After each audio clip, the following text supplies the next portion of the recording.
5,000 years ago, someone pressed a reed stylus into wet clay and wrote a sentence that still feels impossible. After kingship descended from heaven, kingship was in Eridu, not born in a palace, not seized in war, not invented by ambitious men. Descended. That single idea sits at the entrance of one of the strangest records ever left by the ancient world, a record known today as the Sumerian King List. At first glance, it looks like a simple list of rulers, names, cities, reign lengths, dynasties, the kind of document historians might expect from a civilization trying to remember its political past. But then the numbers appear. One king rules for 28,800 years, another for 36,000. Cities rise and vanish in a rhythm that does not behave like normal history. Kingship moves from place to place, like a sacred flame carried across the land. And then, without warning, the text says the flood swept over everything. This is not how ordinary history is written. What kind of people would record kings who ruled for tens of thousands of years? Why would a civilization famous for accounting, contracts, grain records, temple administration, and legal precision preserve a royal tradition that seems to break every natural limit of human life? Was this myth, memory, political theology, ritual symbolism, or something stranger hiding beneath the surface? The ancient text describes a world where rule begins not with a human election, not with conquest, and not with inheritance, but with a heavenly act. The first mystery is not merely who ruled before the flood. The first mystery is why the Sumerians believed kingship itself came from above. To imagine the moment this record entered clay, picture southern Mesopotamia, a flat land of river channels, reed marshes, mud brick cities, and temples rising from the plain like artificial mountains. The Tigris and Euphrates did not simply water the land. They shaped imagination. They brought life, but they also brought danger. Flooding was not an abstract fear. It was part of existence. The same waters that made barley grow could erase fields, homes, and memory. In that world, writing began not as poetry, but as administration. Clay tablets tracked grain, animals, workers, offerings, land, and temple goods. The earliest scribes were not novelists. They were organizers of reality. They gave numbers to the world. They made promises permanent. They turned speech into marks that could survive the speaker. That is what makes the Sumerian King List so unsettling. The civilization that produced it knew how to count. These were not people casually confused by time. Their scribal culture handled rations, labor days, measurements, and economic records with remarkable care. Archaeologists have recovered vast numbers of administrative tablets showing that Mesopotamian scribes could be extremely exact when precision mattered. So, when a royal list gives impossible reign lengths, the question cannot be dismissed too quickly. It may not be ordinary chronology, but it is also not random nonsense. Something is being communicated. Historians generally believe the Sumerian King List was copied and recopied in different versions over time, especially in the early 2nd millennium BCE. Though it preserves older royal traditions, it presents kingship as a single institution that passes from one city to another: Eridu, Bad Tabira, Larak, Sippar, Shuruppak. Then, after the flood, Kish, But this is already strange. Ancient Mesopotamia was not a united kingdom from the beginning. It was a world of city-states. Cities had their own gods, rulers, temples, rivalries, and traditions. Uruk, Ur, Lagash, Kish, Nippur, Eridu, and others competed for power and prestige. Yet the king list arranges the past as if legitimate rule moved in one line, from chosen city to chosen city, as though history had a hidden order. Who needed history to look that way? One modern interpretation suggests that the king list was political theology. It may have helped later rulers explain why their city had the right to rule. If kingship was a divine institution that moved across cities, then power was not merely military success. It could be presented as destiny. A king did not simply win. He received something cosmic. But this interpretation does not remove the mystery. It sharpens it. Why place the beginning before a great flood? Why separate the oldest kings from ordinary history with a catastrophe? Why give the first rulers reigns so vast that they seem to belong to a different kind of time? The ancient account begins with a world already ordered by divine authority. Kingship descends from heaven, and its first seat is Eridu. This matters because Eridu was remembered as one of the most sacred and ancient cities of Sumer. In later Mesopotamian imagination, Eridu was associated with Enki, the wise god of underground waters, craft, knowledge, and creation. Archaeology confirms that Eridu was occupied very early, and its temple sequence suggests a long religious history. But the king list does not begin by explaining all of this. It does not pause to justify itself. It simply speaks with the confidence of inherited memory. Kingship descended. Then the first king ruled, then another, then kingship moved. The words are spare, almost cold. Yet behind them is a vision of reality where civilization is not something humans slowly build from nothing. It is something granted, something installed, something entrusted. What if that is the real doorway into the Sumerian mind? For modern viewers, kingship often means politics, thrones, taxes, armies, succession, control. For ancient Mesopotamians, kingship could mean something much larger. The king stood between the human community and the divine world. He built temples, maintained offerings, protected the city, led armies, sponsored canals, and embodied order against chaos. A good king did not merely govern people, he helped keep the world aligned. This does not mean historians believe the first 8 kings literally ruled for tens of thousands of years. Most scholars understand the pre-flood portion as mythological or ideological rather than conventional history. The reign lengths likely carry symbolic meaning, reflecting ancient concepts of cosmic time, divine favor, and immeasurable antiquity. But symbolic does not mean meaningless. In ancient texts, symbols are often the containers of the deepest beliefs. The numbers are part of the spell. They stretch time until the human mind loses its grip. They make the pre-flood world feel distant, enormous, unreachable. A king who rules for 36,000 years does not belong to the same world as a local governor signing a tax record. He belongs to a horizon where gods, cities, and humans are not yet separated in the way later ages would imagine.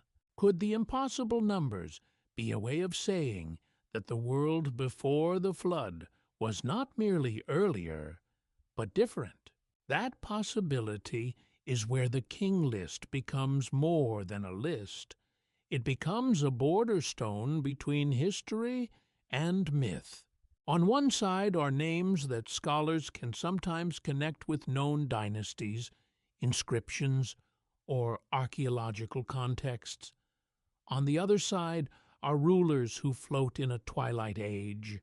Their cities may be real, their names may preserve old traditions, but their lifespans belong to sacred imagination. The pre-flood kings are not introduced as gods in the list. They are called kings. That detail is easy to miss, but it matters. The text does not say 8 gods ruled, it says kings ruled. Yet their reigns are so vast that they appear more than human. They stand in a strange middle place, where human kingship wears a cosmic mask. Why would a society create such figures? One answer may lie in the need for beginnings. Every civilization eventually asks where authority came from. Who had the first right to command? Why should people obey? Why does one city become central while another becomes forgotten? The King List answers with a sacred story disguised as a record.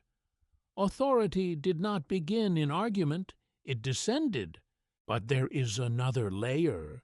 The King List is not the only ancient tradition to imagine a great rupture between an earlier world and the present one. Mesopotamian flood stories, later preserved in different forms, describe a catastrophic deluge that destroys human life while a chosen survivor escapes. Similar flood memories appear in other cultures, though each tradition has its own meaning and setting. Scholars debate how these stories relate to real flooding events, shared mythic patterns, and theological reflection. Archaeologists do know that ancient Mesopotamia experienced serious floods in some locations. Excavations at certain sites have revealed flood deposits, though these do not prove a single world-destroying flood exactly as described in myth. What archaeology offers is landscape memory. This was a land where water could transform everything. What the text offers is sacred memory. This was a world where catastrophe divided time itself. The King List turns the flood into a hinge. Before it, kings rule for impossible ages. After it, kingship descends again. But the world feels closer to human history. Reign lengths eventually shrink. Names begin to move toward the realm where history can sometimes touch them.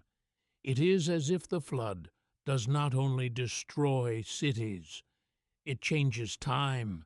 That idea is haunting. In many ancient traditions, catastrophe is not simply an event. It is a reset, a boundary, a judgment, a forgetting. Something is lost, and what comes afterward is not exactly the same as what came before. So what was lost in the Sumerian imagination? The King List does not tell us directly. It does not describe screaming crowds, rising waters, collapsing temples, or boats under black skies. It simply states the flood swept over. The silence is almost more powerful than detail. A few words divide two worlds. That silence invites interpretation, but it also demands caution. Modern writers have often taken the pre-flood kings in wildly different directions.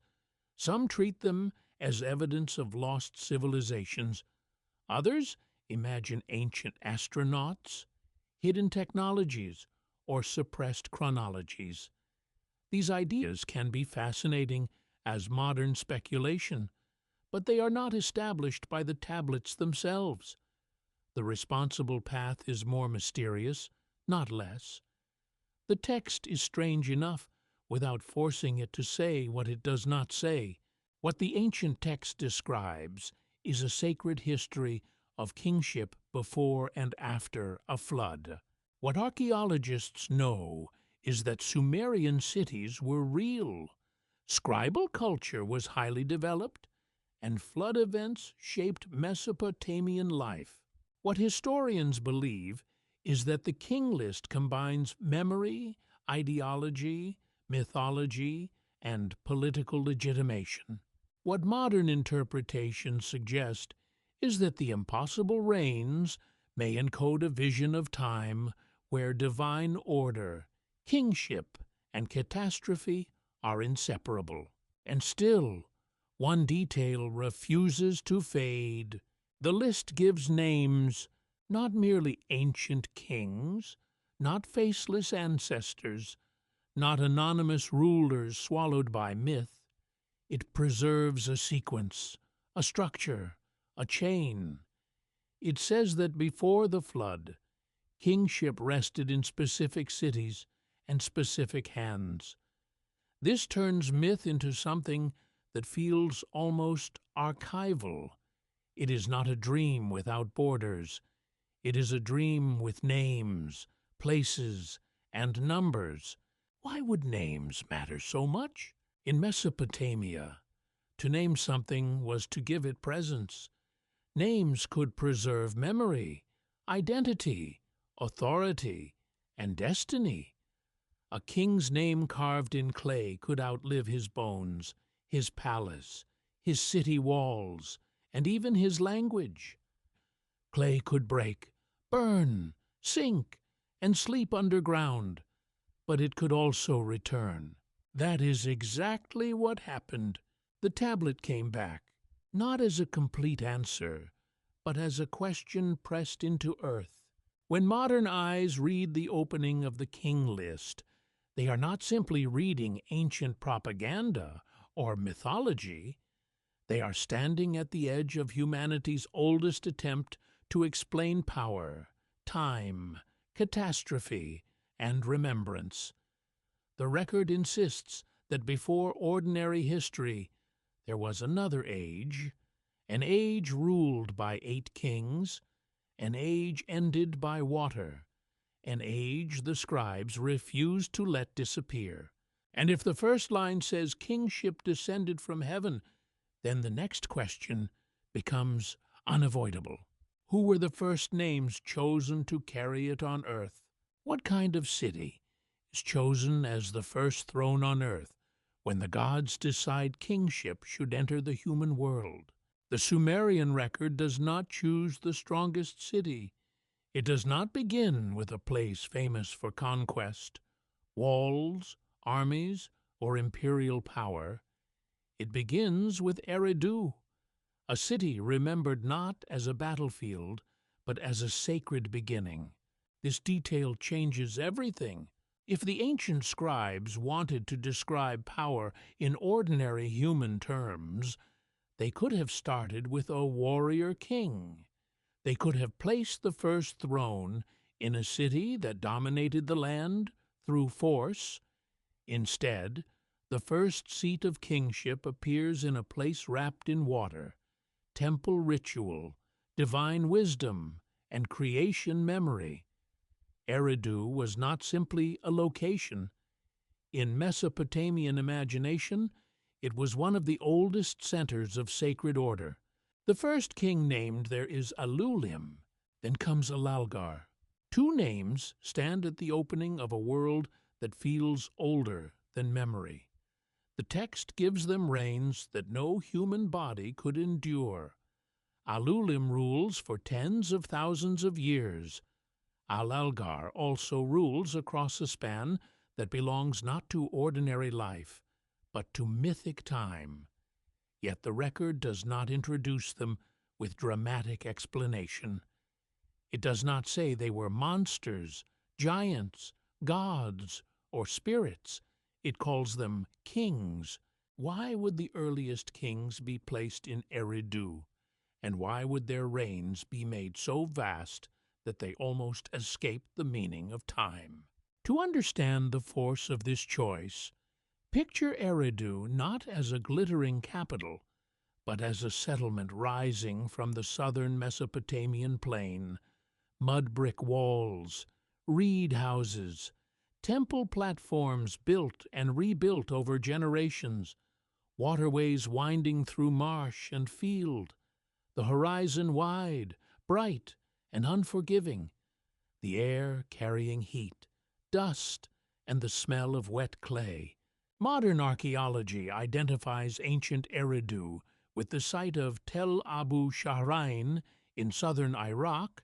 Excavations revealed a long sequence of temples built one above another, suggesting that the place remained sacred for an extraordinary length of time.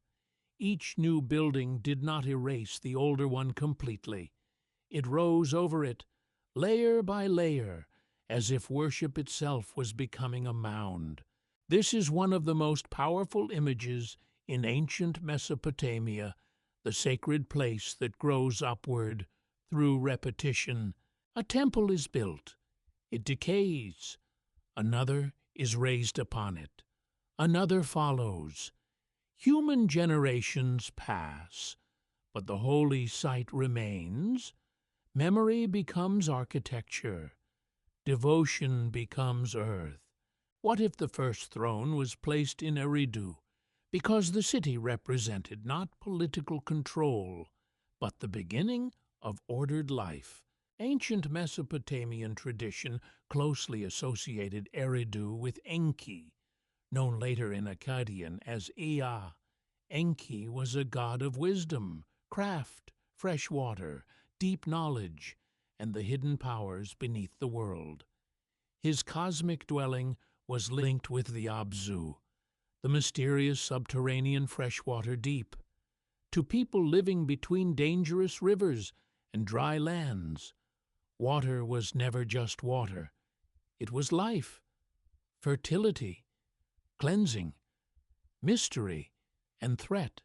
The idea of the Abzu brings a different atmosphere into the story of kingship. Kingship does not first appear under a sun god's burning gaze, or in a storm god's roar, or in a palace of weapons. It appears near the divine deep, where wisdom and creation are imagined to rise from hidden waters. That is a strange beginning for political authority. It suggests that the earliest form of rule was not merely command, it was alignment with cosmic intelligence. In this vision, a king did not simply sit above the people. He stood within a sacred order that included gods, temples, waters, fields, rituals, and the survival of the city. The ancient account gives Ululim a reign so long that modern readers often stop at the number and miss the symbolism surrounding it. The number shocks us, but the city explains the atmosphere. In Eridu, time is not presented like the time of a human biography. It feels ceremonial, vast, almost geological. The reign of Ululim belongs to a world where civilization is still close to divine origin. Historians do not treat Ululim as a historically verified ruler in the same way they might treat later kings, known from inscriptions, monuments, or administrative records. The evidence does not allow that.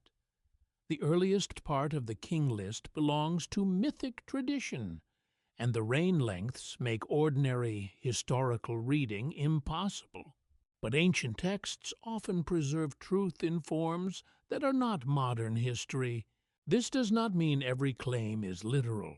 It means the story may be telling us what a culture believed about power, beginnings, and divine order. Ululim's impossible reign may say the first kingship was not fragile. It was enormous.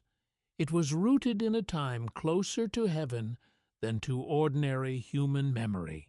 Then comes Alalgar. The second king of Eridu is even more shadowy. His name appears in the list, but he does not step into a full narrative. There is no surviving epic centered on his emotional life, no detailed biography, no royal inscription explaining his achievements.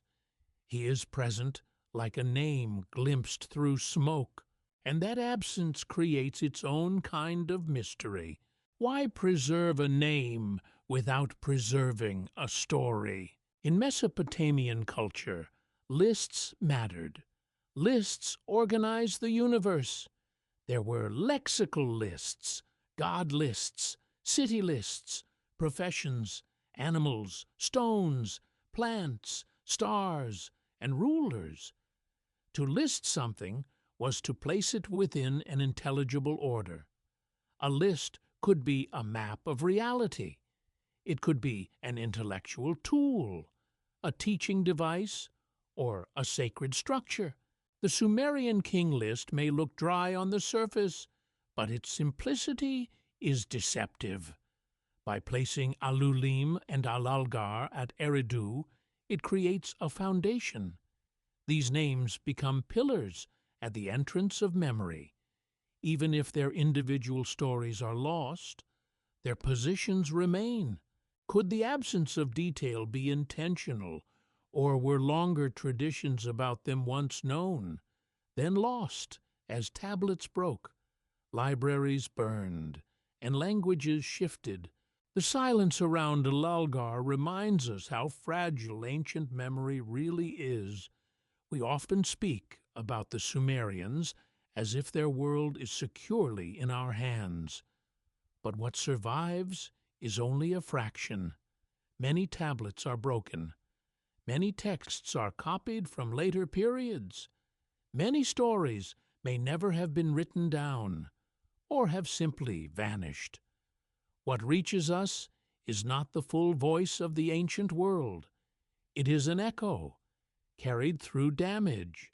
Eridu itself deepens that echo. In later Mesopotamian tradition, the city was imagined as primordial.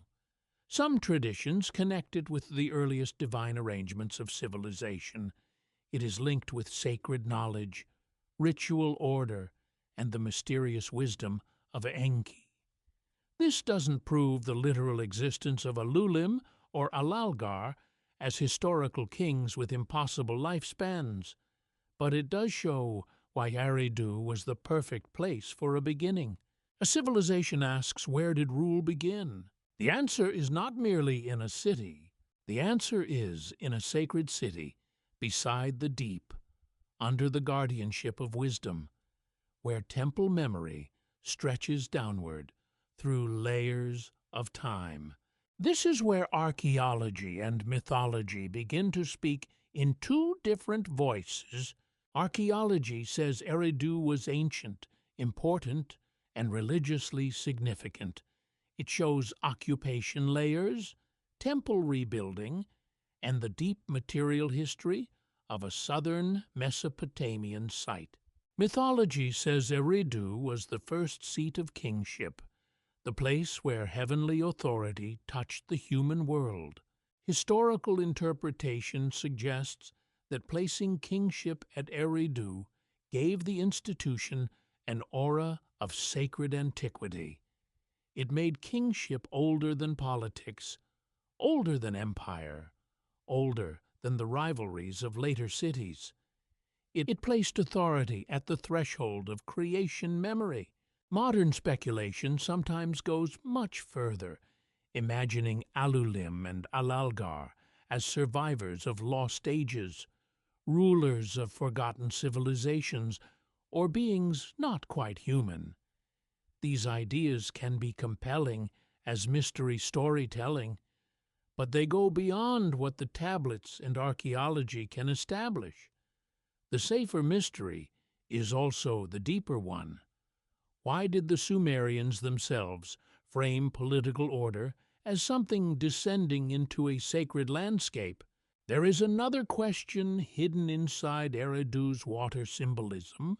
In many ancient traditions, water represents both beginning and destruction. It is the source from which life emerges and the force that can return the world to chaos. Eridu, linked with the deep waters of Enki, stands at the beginning of kingship. A great flood later becomes the boundary that ends the age of the first kings. Water appears at both edges of the mystery. At the first edge, water is wisdom and creation. At the second edge, water is catastrophe and erasure. Why would the same element guard the beginning and consume the ending? For the people of southern Mesopotamia, this was not abstract symbolism. Canals made agriculture possible.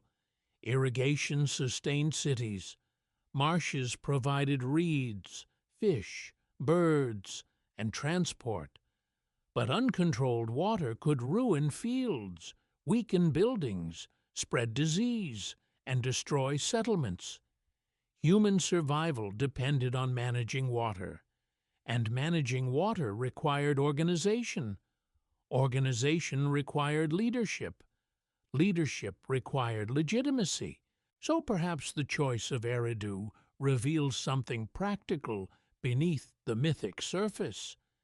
The first king is not only a sacred figure, he belongs to a world where civilization depends on controlling the boundary between life-giving water and destructive water. That boundary is the king's responsibility.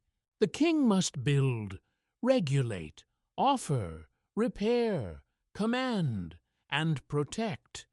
He must keep the channels open, the temples active, the gods honored, and the community alive. In such a world, kingship is not simply privilege, it is cosmic maintenance. But the reigns of Elulim and Alalgar still refuse to become ordinary. Their numbers pull them away from administrative reality and into sacred magnitude. They are not presented as local managers. They are placed at the dawn of the whole institution. Their reigns make Eridu feel like a city outside normal time. Imagine a scribe copying those names by lamplight. Alulim, Alalgar, Eridu.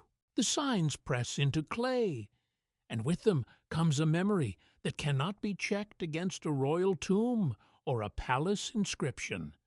It survives because the tradition needed it to survive.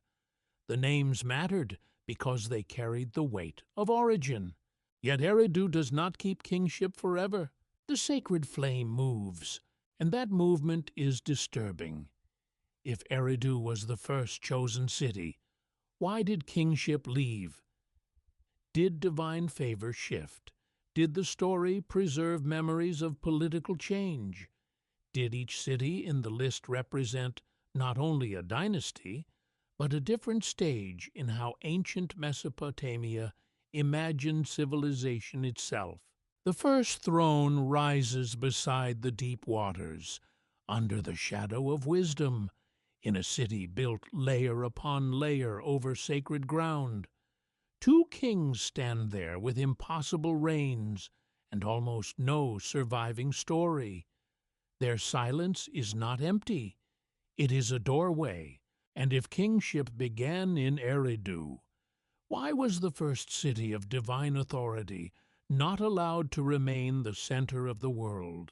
How long can a king rule before he stops sounding like a man and begins to sound like a measurement of the universe? The ancient record gives Elulim a reign of 28,800 years. Not 28 years, not 80, not even a legendary 100. 28,800.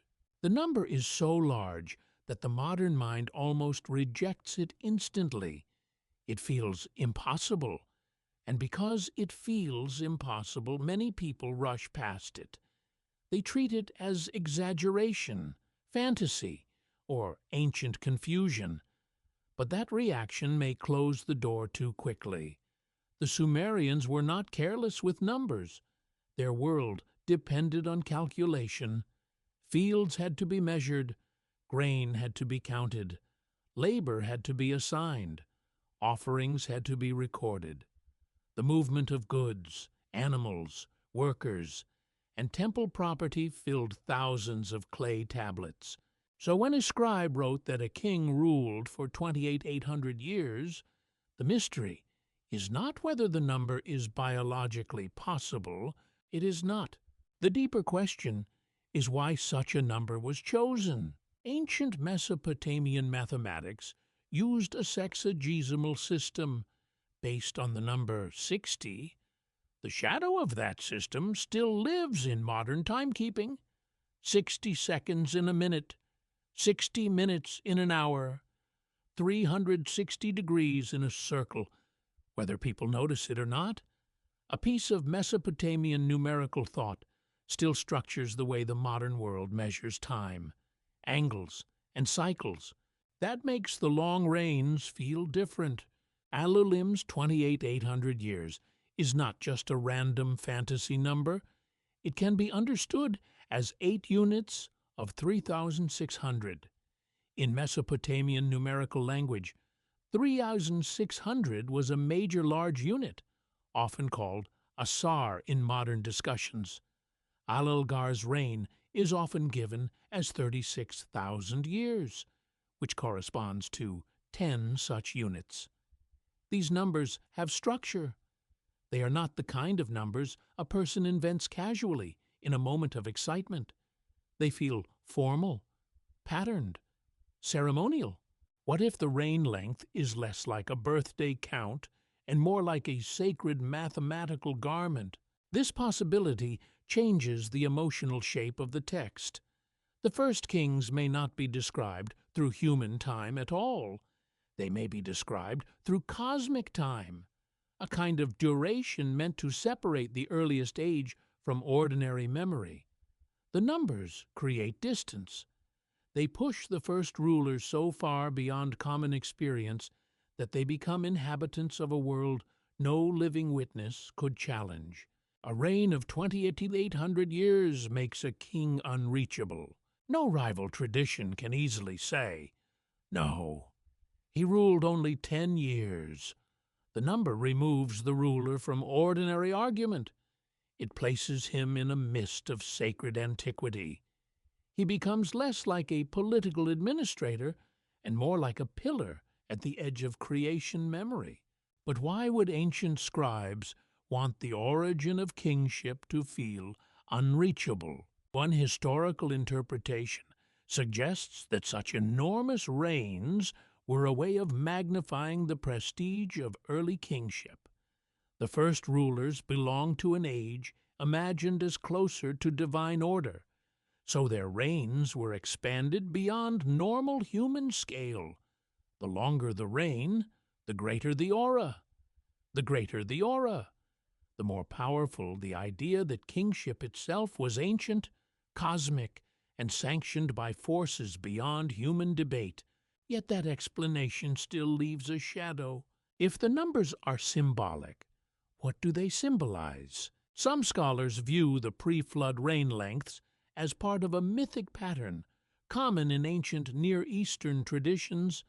Early ancestors, kings, or culture bringers often live longer than later generations. In this pattern, human life shrinks as the world moves away from its primordial beginning. The earliest age is vast. Later ages become shorter, more fragile, more recognizable. Time itself seems to contract. This is not unique to Sumerian tradition. Other ancient cultures also imagined earlier generations as longer-lived, more powerful, or closer to the divine. The Hebrew Bible gives extraordinary ages to figures before the flood. Though not on the same mathematical scale as the Sumerian kings, Greek tradition spoke of earlier races of humans, including golden and heroic ages. Iranian traditions preserved ideas of world ages and cosmic cycles. These are not identical systems, and they should not be forced into one story. But the comparison reveals a recurring ancient instinct the farther back one goes. The larger time becomes. Why does the human imagination do this? Maybe because beginnings are hard to think about. A beginning cannot feel ordinary. If the first age looked exactly like the present, it would not explain why the world feels ancient, broken, inherited, and mysterious. So cultures stretch the beginning. They make it larger than life. They fill it with giants, sages, gods, long-lived ancestors, perfect kings, lost gardens, vanished cities, or floods that divide reality. The Sumerian King List does something especially striking. It stretches political time. It does not merely say the gods were ancient. It says kingship was ancient. Human authority itself is given a depth so immense that no living king can fully possess it. Every later ruler becomes a temporary holder of something far older than himself. This idea may have had real political power. Imagine a king in ancient Mesopotamia claiming legitimacy. He does not want to be seen as a local strongman who took power because his soldiers were better fed. He wants to stand inside a cosmic chain. The King List offers that chain. It says kingship moves through cities by a logic larger than human ambition. The throne is not simply built, it is received. The impossible reigns make the chain feel eternal. But there is another possibility, quieter and more unsettling. The numbers may have helped scribes preserve a sense that the pre-flood world operated by different rules. Not merely a world with older kings, but a world governed by another rhythm. Its time was not our time. Its rulers were not measured as normal men are measured. Its cities were remembered through sacred mathematics because ordinary chronology could not hold them. This does not require us to believe that Ululim physically lived for 28,800 years. It asks us to see that ancient mythic time can be meaningful without being literal. Modern people often divide truth into two simple categories, fact or fiction. Ancient texts rarely fit so neatly. A myth could communicate political belief, ritual memory, cosmic structure, moral warning, and cultural identity at the same time. It could preserve a city's sacred status while also explaining why authority mattered. It could use impossible numbers to make a statement that ordinary numbers could not make. The question is not only, did it happen exactly this way? The question is also, what kind of world becomes imaginable if people believe this story mattered? In that world, a king's reign is not just personal rule, it is a duration of order. The longer the reign, the longer chaos is held back. A stable reign means canals flow, temples receive offerings, fields produce grain, scribes record accounts, families survive, and the gods remain honored. Disorder is not just political failure, it is cosmic danger.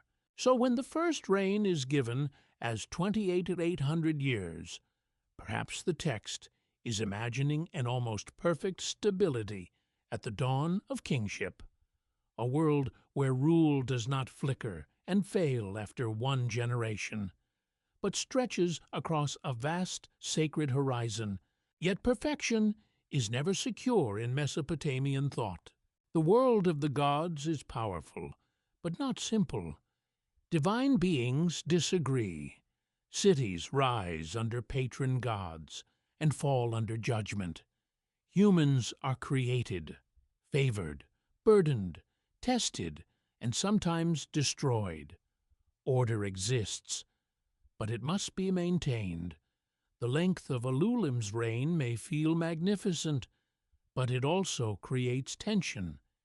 If the first kings ruled for such impossible ages, what force could end such a world? That is where the huge numbers become ominous. A small kingdom can collapse from war, drought, rebellion, or bad leadership, but a reign measured in tens of thousands of years feels too massive to end by ordinary causes. The larger the reign, the larger the catastrophe required to break it. The numbers prepare the imagination for disaster. They make the eventual rupture feel not like local trouble, but like the collapse of an age. This may explain why modern audiences remain fascinated by the pre-flood kings. The numbers feel like a code. They provoke the suspicion that something is hidden: astronomical cycles, priestly calculations, secret dynastic memory, ritual calendars, or symbolic theology. Some modern interpretations have proposed that the reigns preserve misunderstood astronomical periods or encoded sacred numbers. These ideas remain interpretations, not proven conclusions, but the impulse behind them is understandable. Patterned numbers invite decoding. Ancient scribes themselves lived in a world where numbers could carry sacred significance. Calendars, omens, temple rituals, celestial observations, and mathematical learning were not sealed away from religion. The sky mattered. Cycles mattered. Repetition mattered. The visible heavens gave rhythm to months, festivals, planting, and royal ceremonies. A number could be practical and symbolic at the same time. That is difficult for the modern mind because modern culture often separates accounting from mystery. In Mesopotamia, a scribe could record sheep, copy hymns, preserve royal names, and participate in a worldview where numbers belong to the structure of reality. The clay tablet was not only a ledger, it could be a doorway.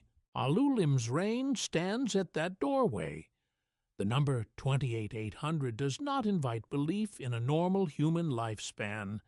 It invites entry into a different scale of imagination.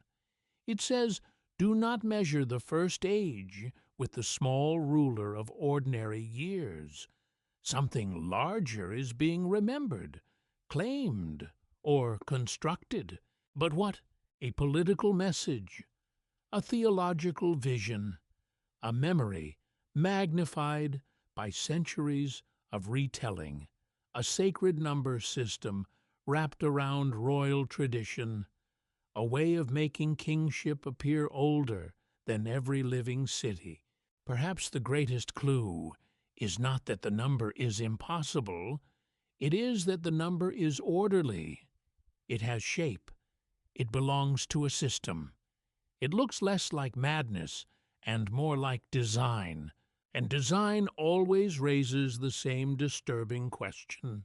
Who decided that the first king of earth should be remembered not by deeds, battles, temples, or laws, but by a number so vast it turns history into myth? Why would kingship leave the sacred waters and settle in a city whose very name seems to glow with fire? The ancient record says kingship was taken to Bad Tibira. The name itself feels different. Eridu carries the atmosphere of deep water, wisdom, and temple beginnings. Bad Tibira feels harder, hotter, more earthly. Many interpretations connect the name with metalworkers, copper, or a fortified place of craft.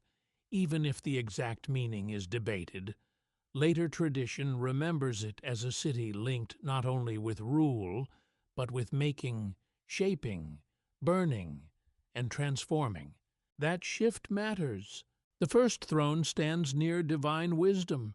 The next city seems to bring the mystery into the world of human craft. Fire enters the story. Metal enters the imagination. The ruler is no longer surrounded only by sacred water and primordial calm.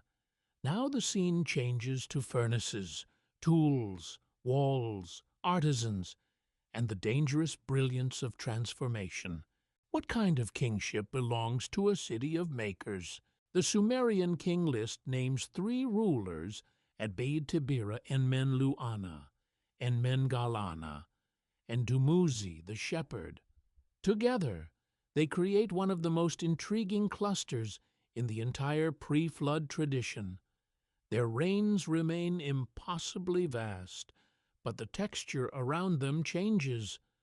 The city is no longer only a sacred origin point. It becomes a place where civilization looks active, heated, and constructed. Imagine a night in the ancient South. The plain is dark, reeds whisper in the canals, but inside the settlement, a furnace breathes orange light. Workers bend over heated metal. Sparks rise like tiny stars. Clay walls flicker. The city is not sleeping. It is creating. To ancient people, metalworking could feel almost supernatural. Stone can be shaped by force, but metal transforms through fire. It changes state. It glows. It softens. It hardens again. A dull mineral becomes a blade, a tool, an ornament, a symbol of rank. The craft looks like controlled magic. Something hidden inside the earth is awakened by heat and human skill. Could Bad Tibira represent a stage in the ancient imagination where kingship becomes tied to technology, craft, and the power to reshape nature? The ancient text does not explain this directly. It does not give a speech about metallurgy. It does not describe workshops. It simply states that kingship moved there and gives the names of the rulers. But the city's traditional association with craft creates a new atmosphere around the list. Kingship is no longer only received from heaven. It now appears in a place where humans transform the material world. This is where mythology and archaeology must be held apart carefully. The ancient text describes Bad Tibira as a seat of pre-flood kingship. Archaeologists have not recovered enough evidence to reconstruct the full reality of this city with the certainty we might wish for. Some proposed identifications exist, but the ancient city remains much more elusive than famous sites like Uruk, Ur, or Nippur. Historians generally understand the pre-flood Bad Tibira kings as mythic or ideological figures rather than documented rulers in the modern historical sense. Modern interpretations suggest that the city's association with metalworking may preserve a symbolic memory of craft, divine knowledge, or the technological imagination of early Mesopotamia. And yet the names remain. The first ruler here is Enmenlu-Ana. His name can be rendered in ways that suggest lordship, divine ordinances, or heavenly association, depending on how one approaches the elements of the name. This is not a simple personal name like a modern birth certificate. It sounds like a title made of sacred ideas. It carries authority in its very structure. Then comes Enmengal-Ana, another name with a formal, elevated quality. Again, the name feels less like a casual individual identity and more like a throne name, a phrase of power.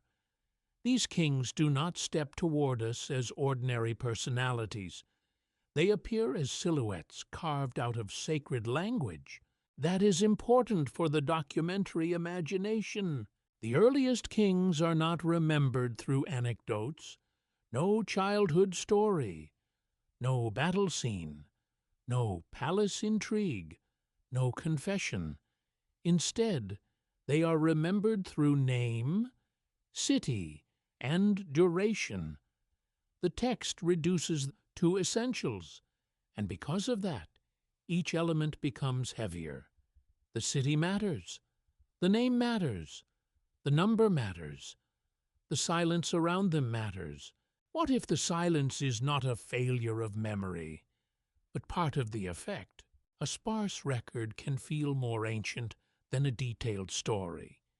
It does not invite intimacy. It creates distance. The reader is not asked to know Enmenluana as a man. The reader is asked to recognize him as a marker in sacred time. He is less a character than a monument. But Bad Tibira adds movement. 3 kings rule there. The city holds kingship through a longer sequence than Eridu. This makes it feel like a center of weight, not a passing footnote. The institution rests there, accumulates there, becomes associated with something new there. If Eridu is origin, Bad Tibira is transformation, and transformation always has danger inside it. Fire creates tools, but it also destroys. Metal can cut fields, build cities, decorate temples, or arm soldiers. The same craft that makes civilization stronger can make violence more efficient. This dual nature appears across many ancient cultures. The maker is admired, but also feared. The smith stands near mystery because he knows how to change what others cannot change. In Mesopotamian myth, crafts are not merely human inventions. Skills, arts, offices, and powers belong to the divine order. Civilization is made of gifts and decrees. The ancient concept, often called the me, refers to divine powers or ordinances associated with culture. Kingship, priesthood, crafts, music, truth, weapons, and social order. These are not simple tools.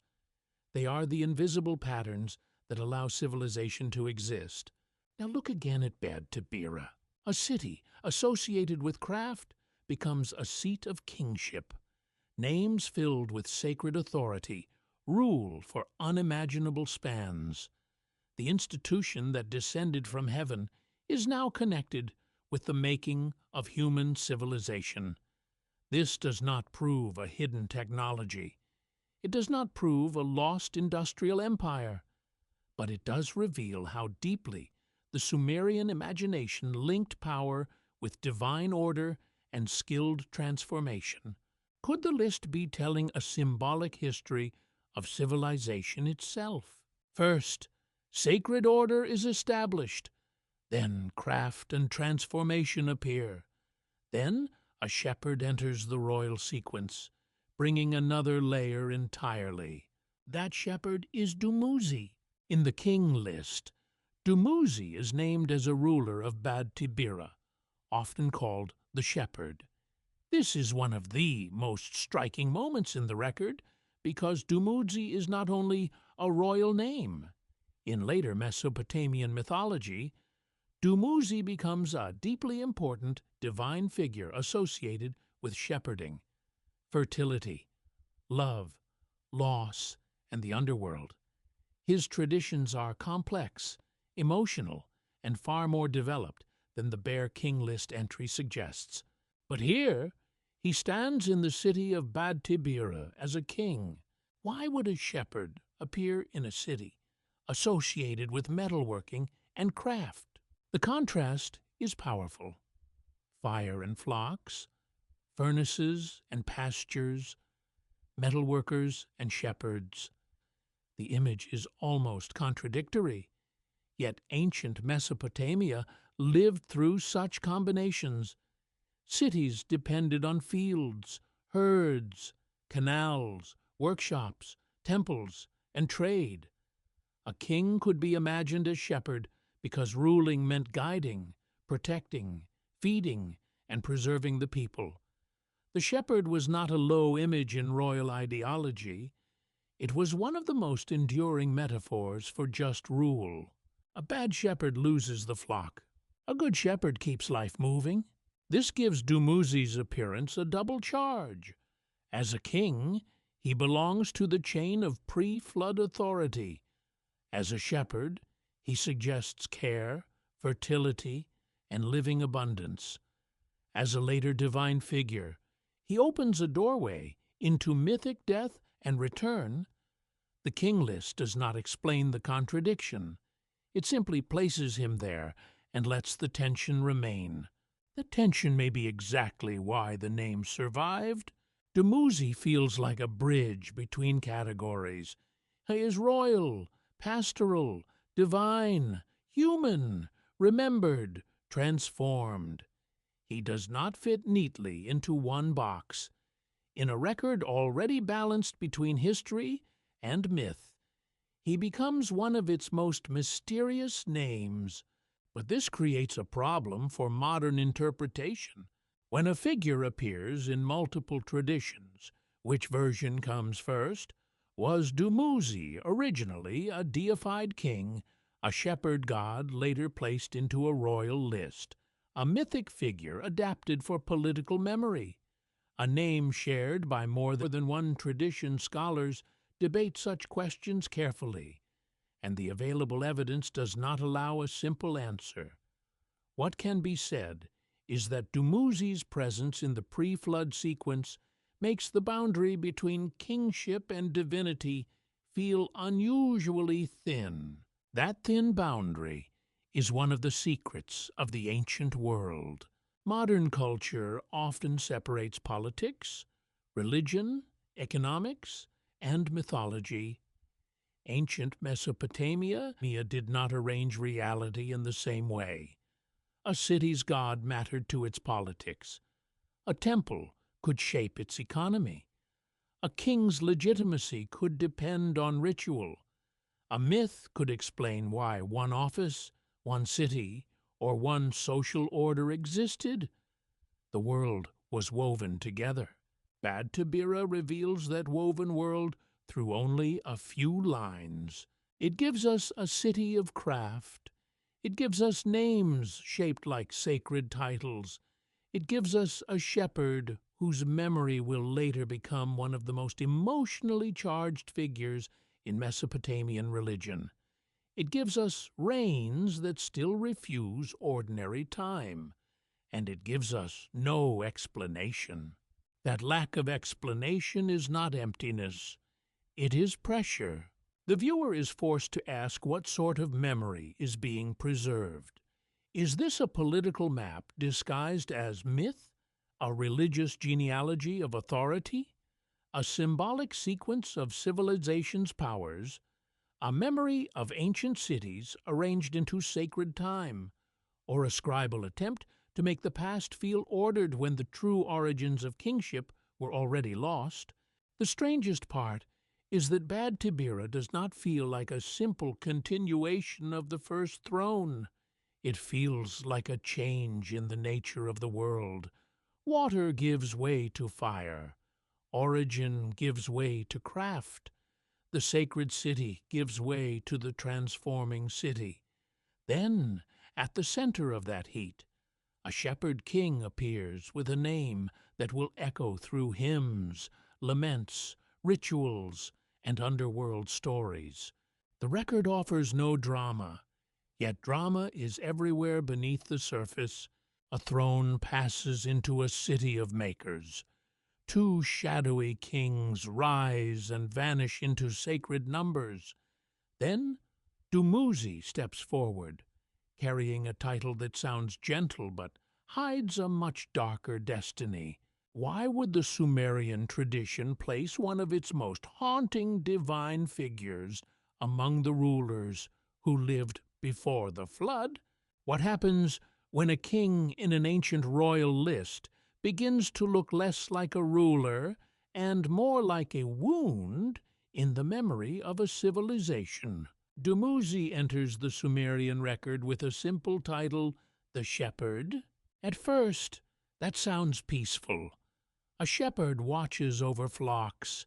He guides animals through fields, protects them from danger, and keeps them alive through the changing seasons. In royal language, the image is noble. A king is the shepherd of his people. He does not merely command them. He feeds them, guards them, leads them, and answers for their survival. But Dumuzi is not an ordinary name. In Mesopotamian tradition, Dumuzi becomes one of the most mysterious figures in the ancient world. He is remembered in love songs, laments, ritual texts, divine stories, and underworld traditions. He is connected with fertility, kingship, desire, loss, death, and the grief of a goddess. He stands at the crossing point between throne and temple, pasture and grave, human ruler and divine being. That crossing point is dangerous, because once Dumuzi appears, the question changes. The mystery is no longer only about impossible reigns or vanished cities. The mystery becomes personal. Was Dumuzi remembered as a king who became divine? Was he a god placed into the memory of kings? Was he a symbol of life that must die, so the world can renew itself? Or did several traditions merge around one haunting name? The ancient texts do not give one simple answer.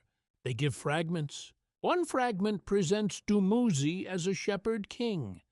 Another remembers him as the beloved of Inanna, the powerful goddess of love, sexuality, war, and political force. Another places him in the shadow of the underworld. Another preserves the sound of mourning, as if entire communities once ritually grieved his disappearance.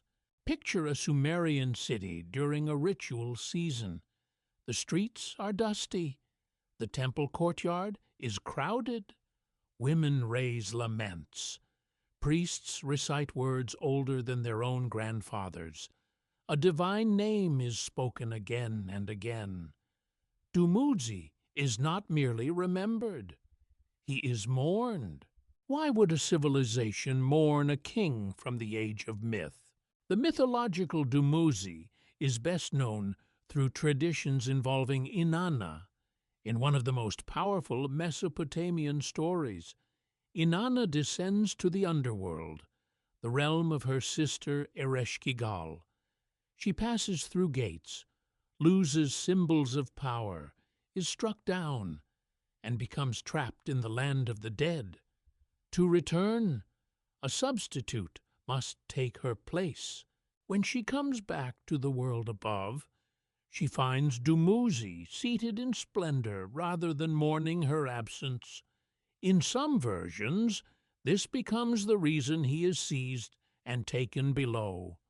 His sister Geshtinanna grieves for him, and arrangements are made so that Dumuzi and Geshtinanna divide time in the underworld. This is not a simple moral story. It is full of emotional violence, divine politics, ritual symbolism, and unanswered questions. Why does Inanna descend at all? Why must return require substitution? Why is Dumuzi judged for not mourning? Why does his sister share his fate? Why does the cycle of absence and return matter so deeply? Modern scholars often interpret Dumuzi as connected with seasonal fertility, especially the vulnerability of vegetation, herding, and agricultural life in southern Mesopotamia. His disappearance may symbolize the dying back of life in harsh seasonal conditions, while lamentation rituals may have helped communities express grief over the fragility of abundance. But this is an interpretation, not a complete solution. Dumuzi is not just a plant. He is not just a shepherd. He is not just a king. Ancient figures resist becoming one thing. The power of Dumuzi lies in his instability. He is alive and lost, beloved and condemned, royal and vulnerable, divine and strangely human. The shepherd title becomes more meaningful when placed in the landscape of southern Mesopotamia. Herds were wealth, milk, wool, meat, hides, and sacrifice all belong to the economy of life. Sheep and goats moved through the edges of cultivated land. The shepherd existed between settlement and wilderness, between care and exposure. He knew the fragility of living things. A shepherd king, then, is not merely gentle. He is responsible for keeping life from scattering. This gives Dumuzi a profound symbolic role. He represents abundance, but abundance that can vanish. He represents love, but love tied to death. He represents kingship, but kingship that cannot protect him from the underworld. What if the ancient world saw the king himself as a sacrifice to the order he maintained? This must be handled carefully.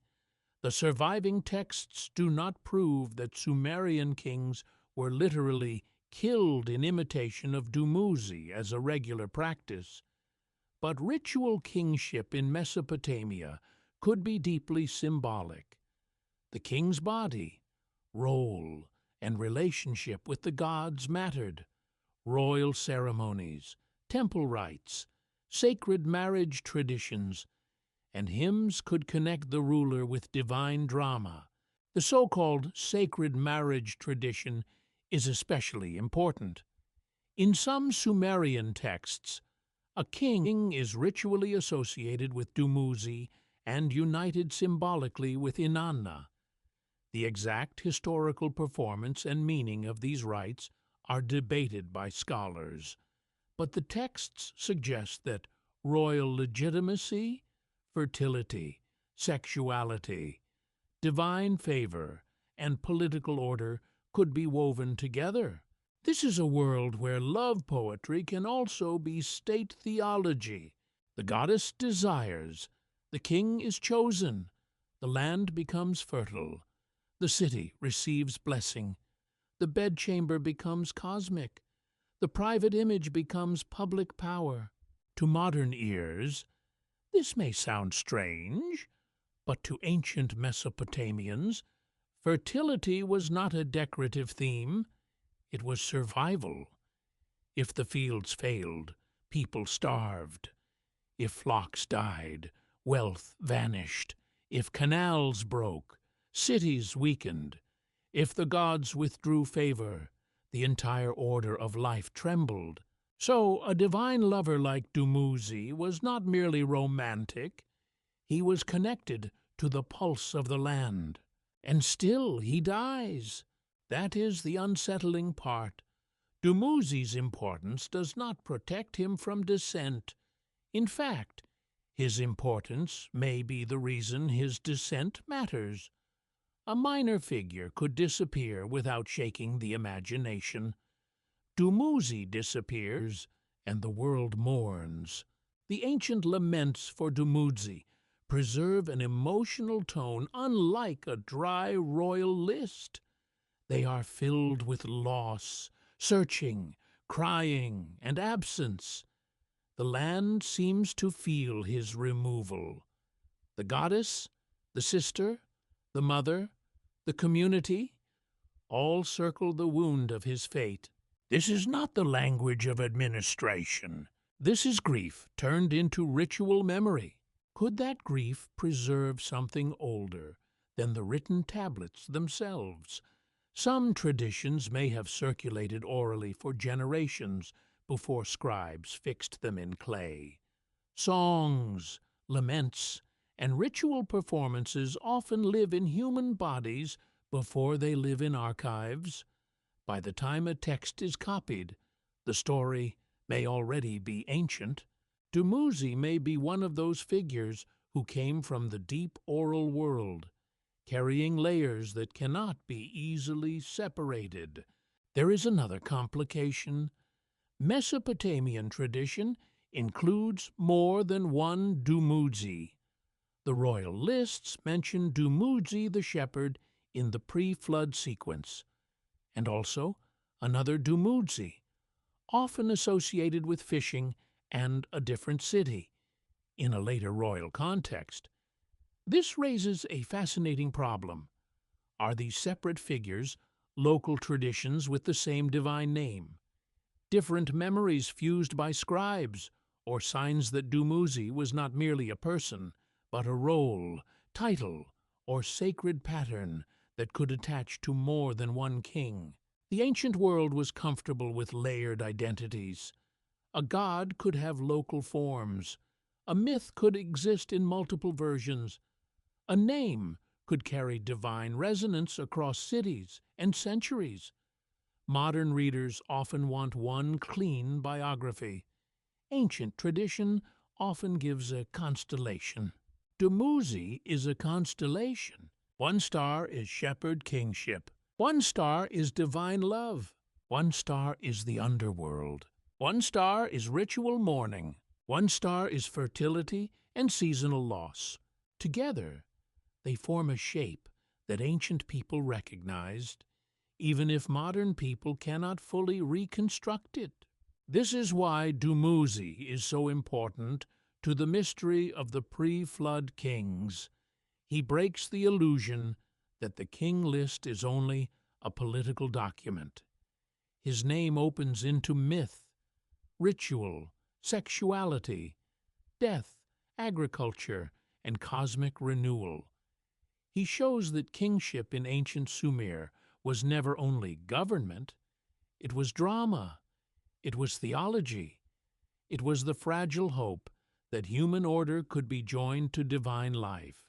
But Dumuzi also exposes the sadness inside that hope. If the king is shepherd, then the flock can be lost. If the king is lover of the goddess, then divine favor can turn. If the king is tied to fertility, then abundance can die. If the king belongs to mythic time, then even mythic time can be broken. The image becomes almost unbearable. A shepherd who cannot save himself, a beloved who is taken below, a king whose memory survives more vividly in mourning than in triumph. And perhaps that is why his name endured, not because he conquered the world, not because he built the largest wall, not because he left behind monuments that still tower above the desert. He endured because his story touched something every civilization fears: the disappearance of life at the moment it seems most necessary.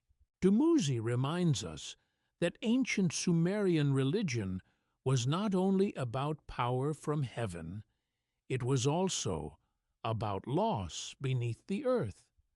The same civilization that imagined kingship descending from above also imagined beloved figures vanishing below.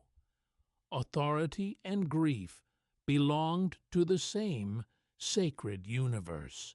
This creates a strange mirror. Kingship descends from heaven, but Dumuzi descends to the underworld.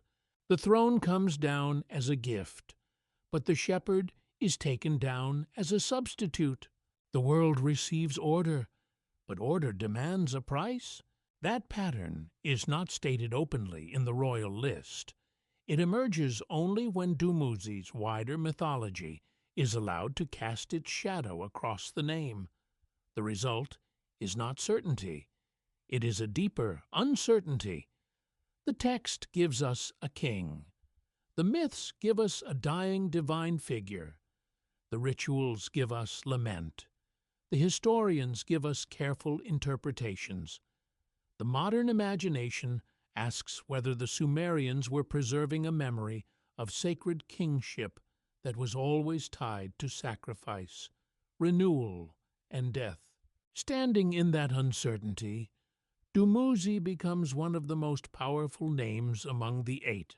He is not the first, he is not the last, but he is the one whose identity refuses to stay still. And if a pre-flood king could also become the beloved dead of a goddess, what did the Sumerians truly believe a king was?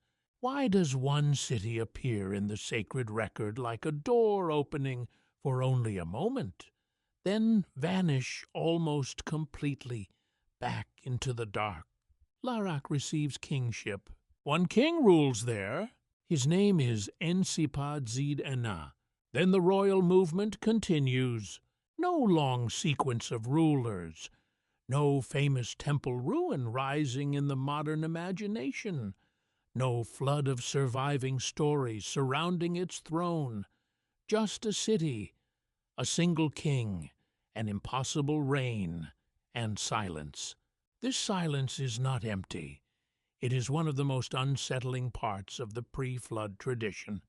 Some ancient places become massive in memory because stories gather around them. Others become powerful because they barely survive at all. Larak belongs to this second kind. It appears like a mark on a damaged map, important enough to be included, but distant enough that modern certainty cannot fully hold it. What kind of city stands in the list for one reign only? The ancient account gives Ensi-Pad-Zid-Ana a reign measured in mythic time. His name, like several names in the pre-flood sequence, feels formal and sacred rather than personal in a modern sense. It carries elements that suggest lordship, shepherding, truth, and heaven. The exact interpretation of ancient names can be difficult, and scholars approach them carefully. But the atmosphere is unmistakable. This is not a casual village nickname. It sounds like a title shaped for ritual memory. A king with a name like that does not feel ordinary. He feels appointed, yet the record gives him almost nothing else. No battle is described. No canal project is praised. No enemy is defeated. No goddess declares love. No underworld story opens beneath his feet. Ensi-Pad-Zid-Ana stands alone, and his isolation becomes the mystery. In a documentary scene, Larek would not be shown as a grand reconstructed capital filled with confident detail. It would appear as a pale outline in the dust, a name on a tablet, a road disappearing into desert haze, a broken sign copied by a scribe who may himself have inherited the name from older lists. The camera would move across flat land, searching for walls that may no longer rise, foundations that may lie buried, and a city whose meaning survived more strongly than its visible remains. What archaeologists know about many ancient Mesopotamian cities is uneven. Some sites have been excavated extensively. Some are known through inscriptions and administrative tablets. Others remain uncertain, poorly explored, or identified only through textual clues. Larak is not as securely present in public imagination as cities such as Uruk, Nippur, or Eridu. Its mystery is partly a mystery of survival. The ancient world did not leave all places equally visible. This matters because modern people often confuse absence of evidence with absence of importance. A city can be historically important and still leave little that is easy to interpret. Mud brick decays, rivers shift, later settlements disturb older layers, war, looting, erosion, salt, and time change the archaeological record. A place that once mattered to scribes may now be difficult to locate with confidence. Ancient memory and modern excavation do not always match cleanly. Larak forces us to feel that gap. The Sumerian record says kingship was there. Modern certainty hesitates. Between those two positions lies the fragile territory of ancient history, a place where names survive better than buildings, and buildings sometimes survive without enough names. Why would the scribes preserve Larak at all? One possibility is that Larak belonged to a traditional sequence so old and respected that later copyists retained it, even when the city itself had faded from political importance. Lists can preserve fossils of memory. A name may remain, because it occupies a necessary place in an inherited pattern. Remove it, and the structure feels broken. Another possibility is theological. Larak may not need many kings in the list because its role is symbolic rather than dynastic. It may represent a station in the journey of kingship, a brief holding place for divine authority. The city does not dominate the narrative by length of detail. It dominates by placement. A third possibility is political memory. Perhaps Larak once had significance in regional tradition, but the larger stories attached to it were lost, absorbed, or overwritten by better preserved cities. Ancient Mesopotamia was full of local traditions.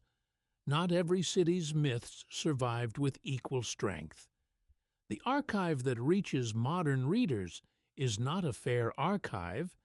It is an accidental survival. That accident should make every vanished name feel precious. Antediluvian becomes a symbol of everything we do not possess. Around him may have existed legends, rituals, genealogies, and explanations that are now gone. His reign length may once have been understood within a pattern obvious to scribes but obscure to us. His city may have had temples whose hymns are lost, gods whose local forms are forgotten, and festivals whose processions no longer leave any sound. What if the most important clues were not destroyed by contradiction, but by ordinary decay? This is a different kind of mystery from spectacular claims. It is quieter, but in some ways deeper. The ancient world is not missing because someone necessarily hid it.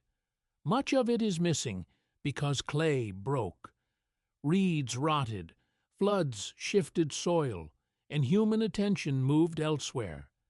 Civilizations do not vanish in one dramatic moment alone.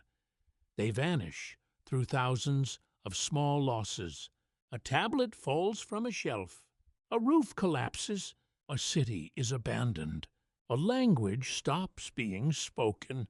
A ritual is performed for the last time, and no one living realizes it is the last. Larak may be one of those losses preserved only because a scribe copied a line.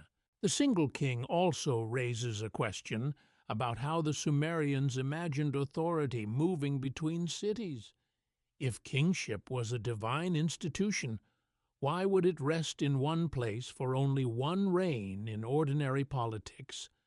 A single king dynasty might suggest instability, conquest, death without successor, or a transfer of power. In mythic history, it can mean something else, a moment of transition, a sacred pause, a narrowing of destiny. Antediluvian's reign may function like a bridge. His city does not become a great narrative center, yet without it, the chain would be incomplete. He holds kingship long enough for the cosmic order to continue.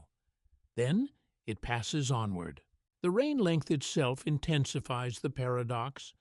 One king rules for an impossible span, yet his city feels brief in the story.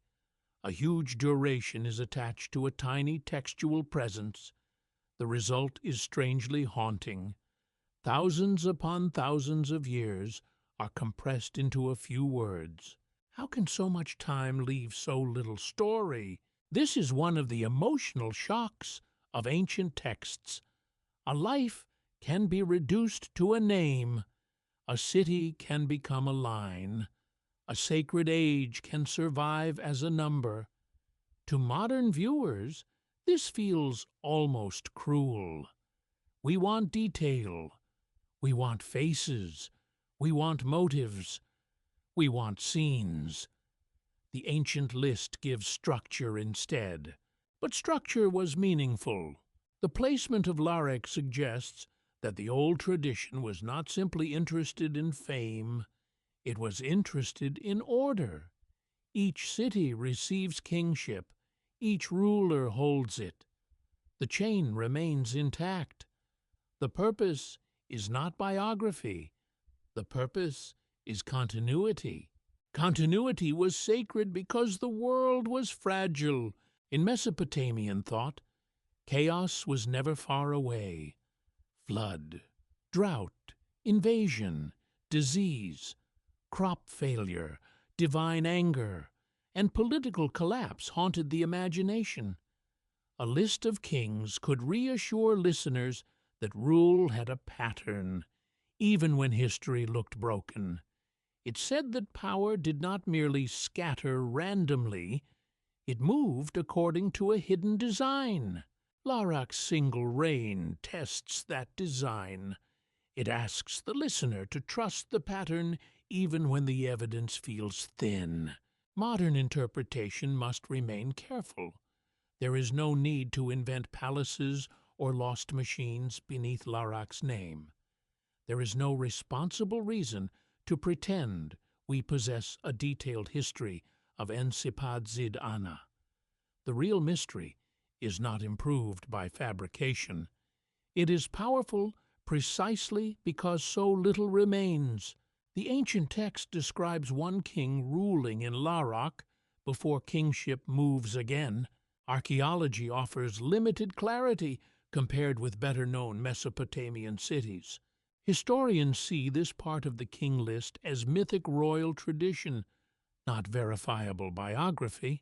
Modern reflection suggests Larak may represent the forgotten middle layer of civilization, the stage that survives not through monuments, but through placement in sacred memory. The human mind is drawn to famous ruins, ziggurats, temples, palaces, tombs, statues. But ancient history is also made of missing centers, places that mattered to someone, somewhere, for reasons barely recoverable. Larak reminds us that the oldest records are not windows of clear glass. They are cracked mirrors. Through one crack, we see Ensipat-Zid-Ana, a king alone in the list. His name points upward toward heaven and outward toward shepherding order. His reign stretches beyond realism. His city flickers in and out of certainty. He is included, but not explained, preserved, but not revealed. That combination creates a powerful psychological effect. The less the text says, the more the imagination leans forward. The listener senses that something has been withheld, not necessarily by conspiracy, but by time itself. Perhaps Larak is the perfect lost city because it teaches the central lesson of ancient memory. Survival is selective. The past does not return whole. It returns in shards. And sometimes a shard is not enough to answer a question, only enough to prove that the question is real. A single king once held the heavenly institution in a city now wrapped in uncertainty. His reign was vast. His story is gone. His name remains. And if one of the 8 rulers survives only as a sacred name in a fading line, how many other kings, cities, and warnings disappeared without even that? What kind of king is remembered not through armies or conquest, but through a doorway into heavenly knowledge? The ancient record says kingship came to Sippar. There, one ruler receives the throne, Enmendur-Ana. His name feels like an inscription carved at the edge of the sky. It carries the sound of divine order, lordship, foundation, and heaven. But his city makes the mystery even sharper. Sippar was associated with the sun god Utu, known in Akkadian as Shamash, the divine judge who sees everything beneath the daylight. This changes the atmosphere completely. The story moves into light, not ordinary light, but the light that exposes hidden things, the light that crosses the world every day, the light under which judges decide cases, oaths are spoken, contracts are witnessed, and secret crimes are believed to be visible to the god. Sippar is not only a city of kingship, it is a city of vision. Imagine dawn over Mesopotamia. The horizon slowly burns gold. Flat roofs catch the first light. Temple walls rise from the city. A priest watches the sky. A scribe prepares clay. A judge hears a dispute. Somewhere in the sanctuary, offerings are made to the sun, God whose eye is believed to travel across the world. In such a place, kingship becomes connected with seeing. That is not a small shift. Ancient rule depended on more than force. A king had to judge, measure, interpret, and maintain order. To rule rightly, he needed access to knowledge beyond ordinary human sight. He needed omens, priests, ritual experts, dreams, celestial signs, and divine approval. Sippar brings that hidden dimension forward. The ancient account gives Enmendurana a vast reign, continuing the pre-flood pattern of mythic time, but his later reputation makes him unique. In later Mesopotamian traditions, a figure called Enmeduranki, often connected with Sippar, is described as an ancient king who received secret knowledge from the gods. He is associated with divination, heavenly wisdom, and priestly transmission. This does not mean every text tells the same story in the same way. Ancient traditions changed over time, and names could appear in different forms. But the connection between a primordial king of Sippar and divine knowledge is one of the most fascinating developments in Mesopotamian memory. The king is no longer merely the holder of authority. He becomes a receiver of hidden instruction. What kind of instruction? Later traditions associate Enmeduranki with the arts of divination, especially knowledge connected with interpreting signs. In ancient Mesopotamia, divination was not treated as superstition in the casual modern sense. It was a serious intellectual and religious practice. Specialists studied signs in the heavens, the organs of sacrificed animals, dreams, births, weather, smoke, oil, and countless unusual events. The universe was understood as a meaningful system. The gods could write messages into reality, and trained interpreters could attempt to read them. This is one of the most important differences between the ancient and modern imagination. Modern people often think of knowledge as something extracted from nature by experiment. Ancient Mesopotamian scholars also observed carefully, recorded patterns, and built technical traditions, but they placed those observations inside a sacred universe. A strange birth, an eclipse, a malformed organ, or an unusual storm could be treated as a sign. The world was not silent. It spoke in coded forms. The diviner was a reader of cosmic language. So when a primordial king is linked with divine instruction, the idea is profound. It suggests that legitimate power was not complete without interpretation. The king needed people who could read what the gods were saying. The ruler commanded the city, but the signs commanded the ruler. Could this be why Sippar appears in the list? A city of the sun god, a king connected with heavenly secrets, a tradition of knowledge passed into priestly hands. The royal line becomes a chain of transmission, not just a chain of political rule. The ancient text describes a king holding power in Sippar. Historians see the pre-flood material as mythic and ideological, not ordinary biography. Religious interpretation suggests that Enmendur-Ana may represent the union of kingship and sacred knowledge. Modern reflection asks whether this figure became a way to explain the origin of divination itself. That last possibility is especially intriguing. Every ancient profession needed legitimacy. Priests, scribes, diviners, exorcists, lamentation singers, temple officials, and scholars all occupied roles that had to be justified within tradition. A craft becomes more powerful when it can claim divine origin. If divination was revealed to an ancient king by the gods, then the practice was not merely human guesswork. It was an inherited sacred science. This is how cultures protect knowledge. They do not simply teach the method, they tell a story about where the method came from. Enmendur-Ana, or Enmeduranki in later forms, may have served that function.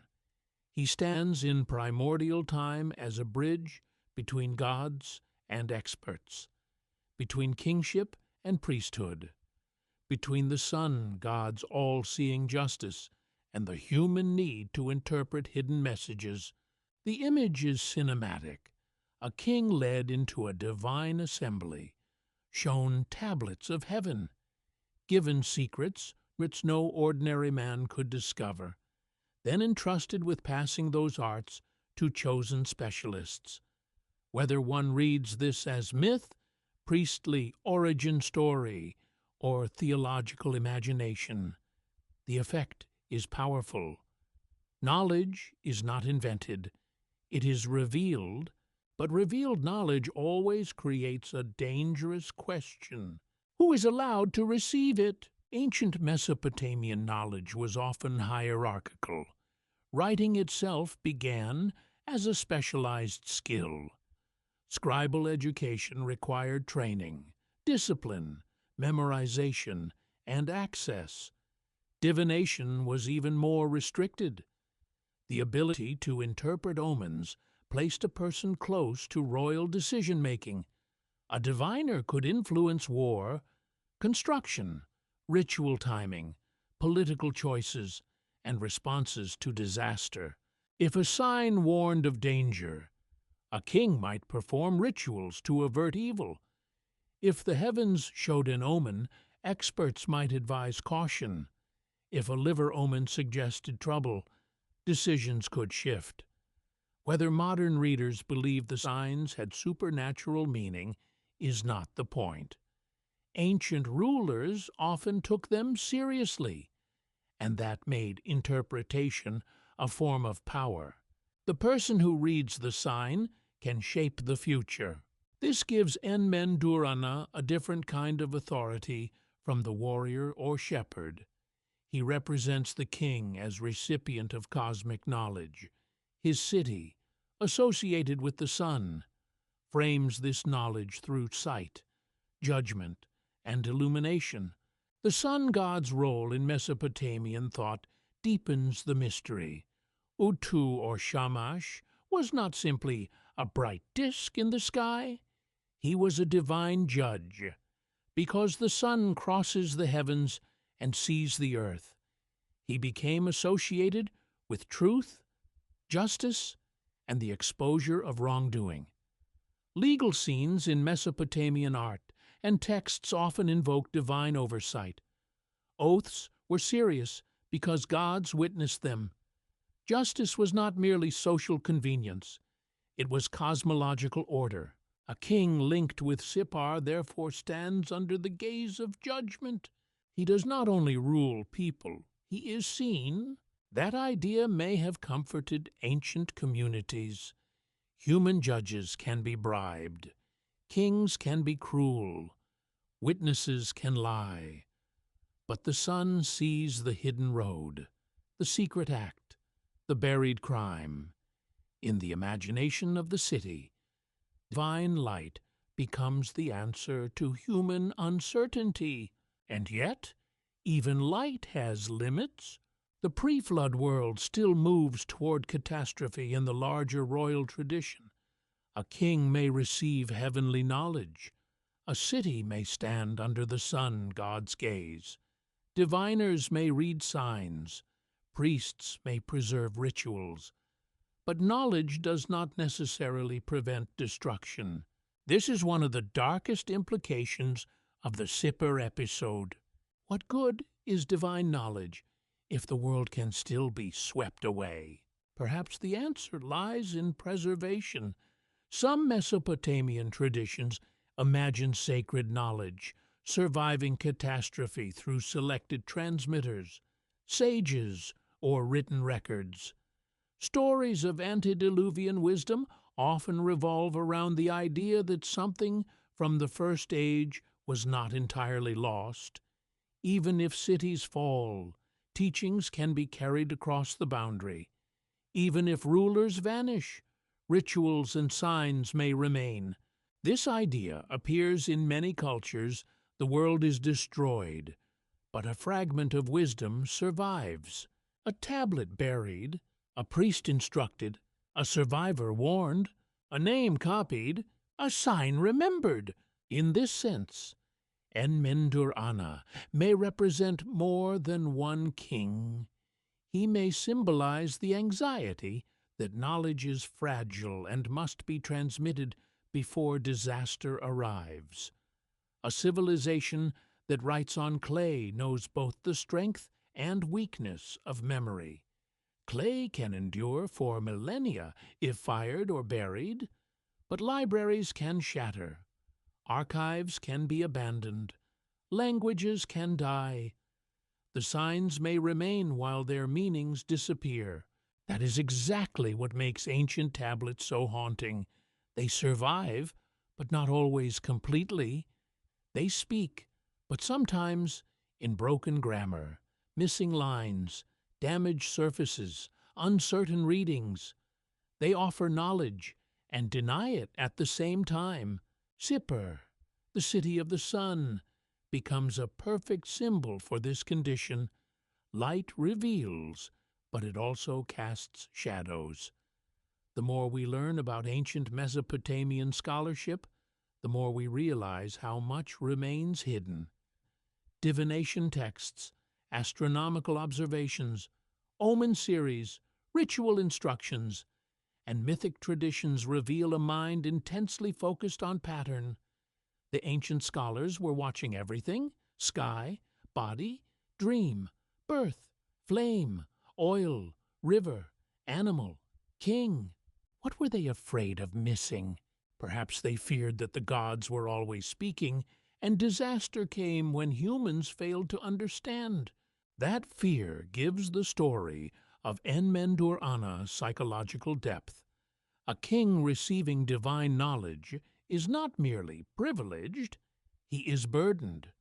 To know signs is to become responsible for responding to them. Ignorance can be innocent, knowledge cannot. The sun shines over Sippar. The judge god sees. The king receives. The experts inherit. The signs multiply. But beneath all of it lies the terrifying possibility that even a civilization trained to read heaven may not be able to stop what is coming from the waters. This is where Enmendur-Ana becomes unforgettable. He stands not in darkness, but in illumination. His mystery is not that nothing is known. His mystery is that knowledge itself becomes frightening. The city of the sun teaches that power needs vision, judgment, and interpretation. Yet vision may reveal danger without granting escape. A throne in Sippar is not simply a throne. It is a watchtower facing the sky, and if a pre-flood king was entrusted with the secrets of heaven, what warning did he see that later generations could only remember in fragments? What kind of city becomes famous not because it survives disaster, but because it stands so close to the memory of disaster that every brick seems to wait for water. The ancient record brings kingship to Shuruppak. There, the final named ruler of the pre-flood sequence appears, Ubara Tutu. His name does not carry the immediate emotional force of Dumuzi or the celestial aura of Enmendur Ana, yet his position is extraordinary. He stands at the edge of a world about to be erased. He is the last king named in the sacred sequence before the catastrophe enters the tradition. The throne rests in his city, and then the old age breaks. Shuruppak is not only a name in a royal list, it is one of the most important cities in the flood imagination of Mesopotamia. It is closely associated with the figure known in Sumerian tradition as Ziusudra, the flood survivor. In Akkadian traditions, related flood stories center on figures such as Atrahasis and Utnapishtim. These are not all identical stories, and the names belong to different textual traditions, but they circle the same terrifying idea: the gods decide that a flood will overwhelm humanity, and one human receives warning. This makes Shuruppak feel like a city listening to thunder in the distance. Imagine its streets in the heat of an ancient day. Mud brick houses crowd narrow lanes. Workers carry baskets. Children move between walls of packed earth. Donkeys pass with goods. Scribes press signs into clay. Elders sit near gates. Priests enter temple spaces with offerings. Life appears normal because disaster almost always approaches a city while people are still living ordinary lives. That is the psychological power of Shuruppak. It is not presented as a city already ruined. It is a living place at the edge of judgment. Archaeology identifies Shuruppak with the site of modern Farah in Iraq. Excavations have revealed a city of real importance, with tablets, administrative records, and signs of urban complexity. This matters because Shuruppak is not only a mythic stage, it was a real Mesopotamian city. The flood stories are mythological and theological, but the place attached to them had earth, streets, archives, and inhabitants. The ancient account says Ubara Tutu ruled there for a vast span of time. Historians do not treat this reign as a normal historical biography. The number belongs to the mythic pattern of the pre-flood kings. But Ubara Tutu's importance comes from placement. He is the last royal name in the world that the flood will divide. In a list built on the movement of kingship, he becomes a final holder of divine authority in the age of impossible time. What did it mean to stand last? The King List does not give Ubara Tutu a dramatic speech. It does not show him looking at the sky, hearing divine warnings, or preparing a boat. It simply gives his name, city, and reign.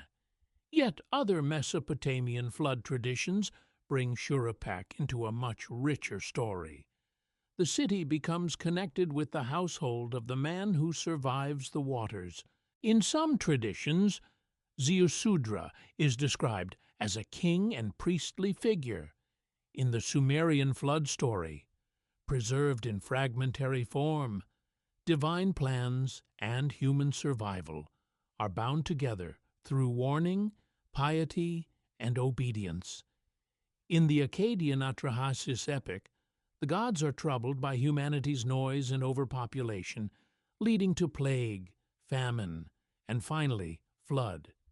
In the Gilgamesh tradition, Utnapishtim tells the hero how he survived the deluge and received a strange form of immortality.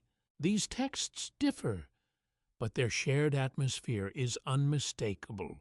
Humanity becomes a problem for the divine world. A flood is chosen as a solution, One person learns enough to escape. That single pattern has haunted readers for thousands of years. But the most unsettling detail is not only the destruction, it is the warning. In many flood traditions, the survivor does not defeat the gods. He is not stronger than the waters. He survives because knowledge reaches him in time.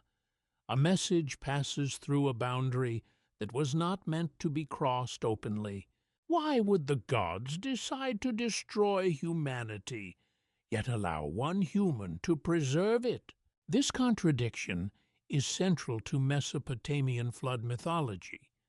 The divine world is not portrayed as a single simple will. The gods can disagree.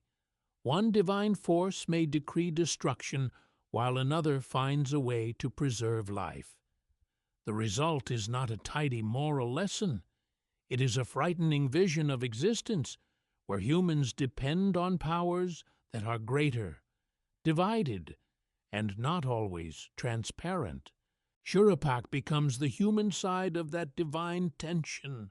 It is the city where ordinary life continues under decisions made beyond human sight. It is the city where a house may become the center of survival. It is the city where a warning, if heard correctly, can divide extinction from memory. This creates a new way of understanding Ubara Tutu. He may not be remembered for deeds, because his role is positional, almost symbolic. He is the royal name attached to the last stable moment.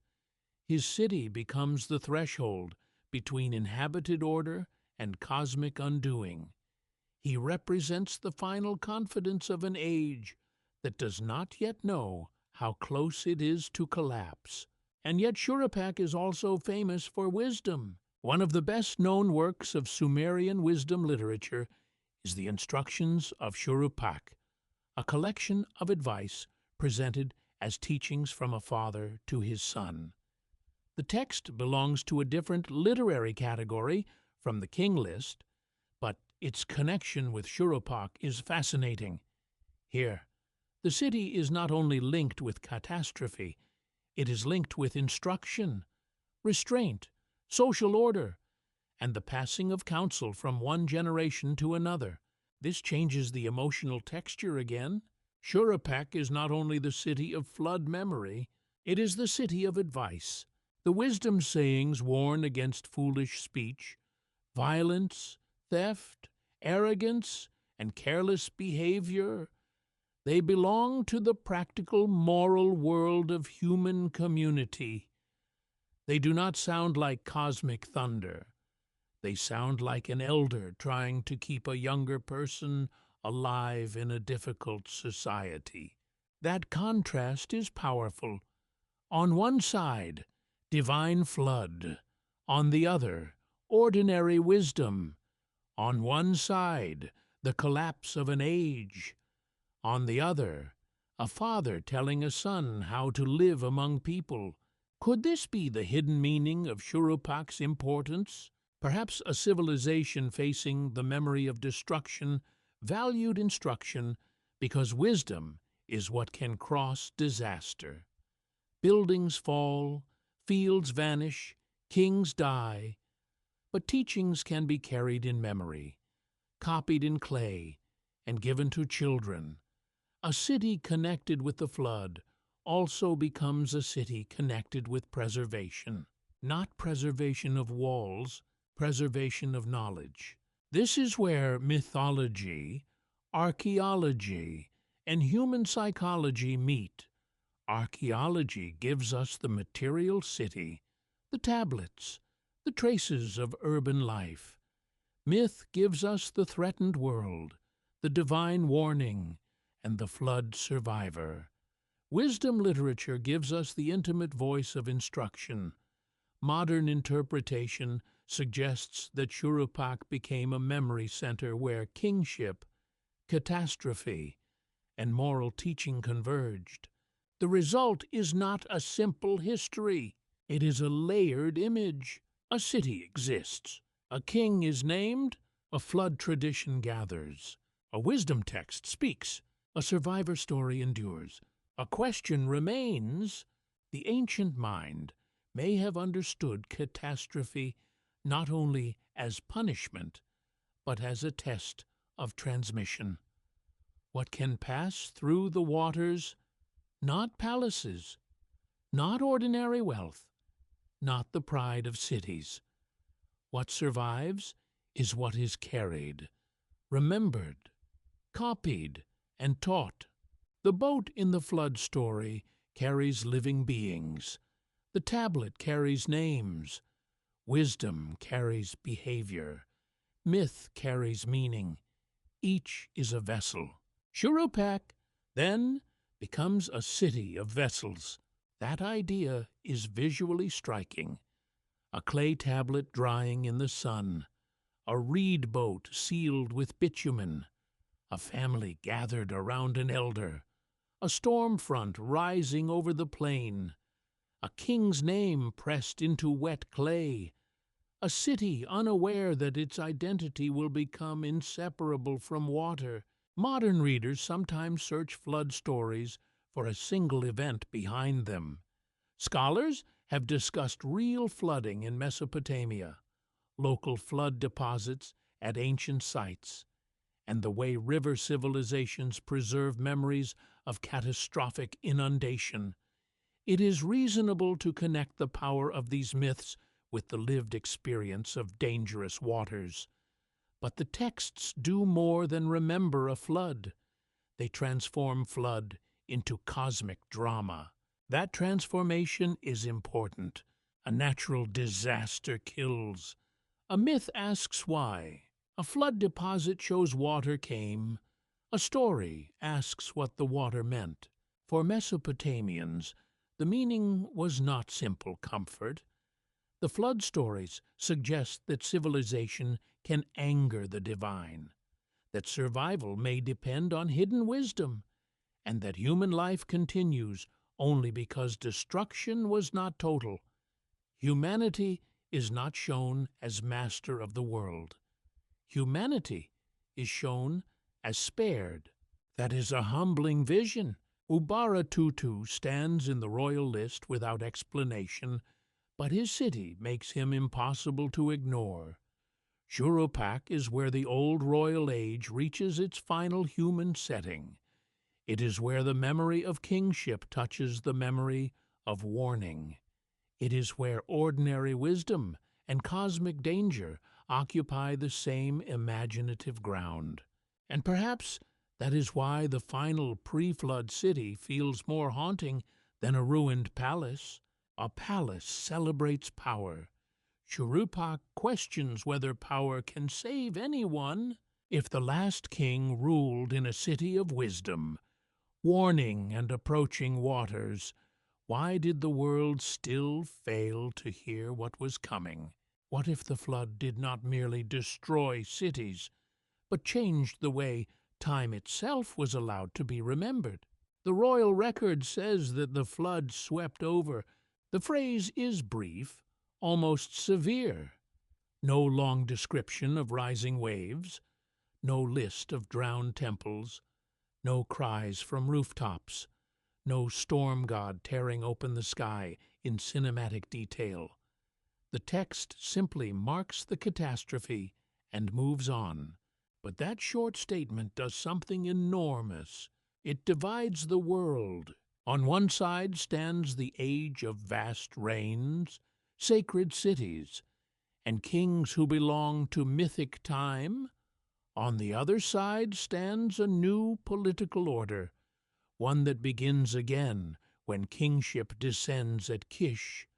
The flood is not treated as a weather event inside the list. It is treated as a boundary between kinds of reality. That boundary is one of the most mysterious ideas in Mesopotamian tradition. The ancient account describes kingship as something that can leave the earth, vanish from human hands, and return. It is not a possession humans permanently control. It descends, moves, disappears, descends again. The flood interrupts the chain, but it does not destroy the institution. The cities may fall, the first age may end, yet kingship survives as an idea waiting to be reinstalled. Why would a civilization imagine political authority in this way? In ordinary history, a dynasty collapses and another dynasty rises. Armies fight, alliances shift, cities weaken, ambitious rulers seize opportunity. But the Sumerian record frames power in a far more cosmic language. Rule is not simply transferred by human force. It is granted, withdrawn, and granted again. This means the flood does not only erase human life, it resets legitimacy. After the waters, kingship is no longer in the pre-flood cities. It descends at Kish. Kish becomes the first great name of the post-flood royal world in the list. This is important because Kish held special prestige in early Mesopotamian political memory. Later rulers sometimes used the title King of Kish, even when they came from elsewhere, suggesting that the name carried a broader claim to authority. It could mean more than ruling one city. It could signal supremacy, recognized power, or a claim to leadership beyond local boundaries. So when the record says kingship descended at Kish after the flood, it is not merely adding another city to the sequence. It is presenting a new beginning. Picture a landscape after inundation. Silt spread across fields, channels altered, houses damaged, boundary markers gone, storehouses ruined, families displaced, graves disturbed. The world still exists, but its order is broken. In such a moment, the question is not only how to rebuild walls, the question is who has the right to command rebuilding, who speaks for order when order has drowned. That is where Kish enters the imagination. The ancient text describes the return of kingship.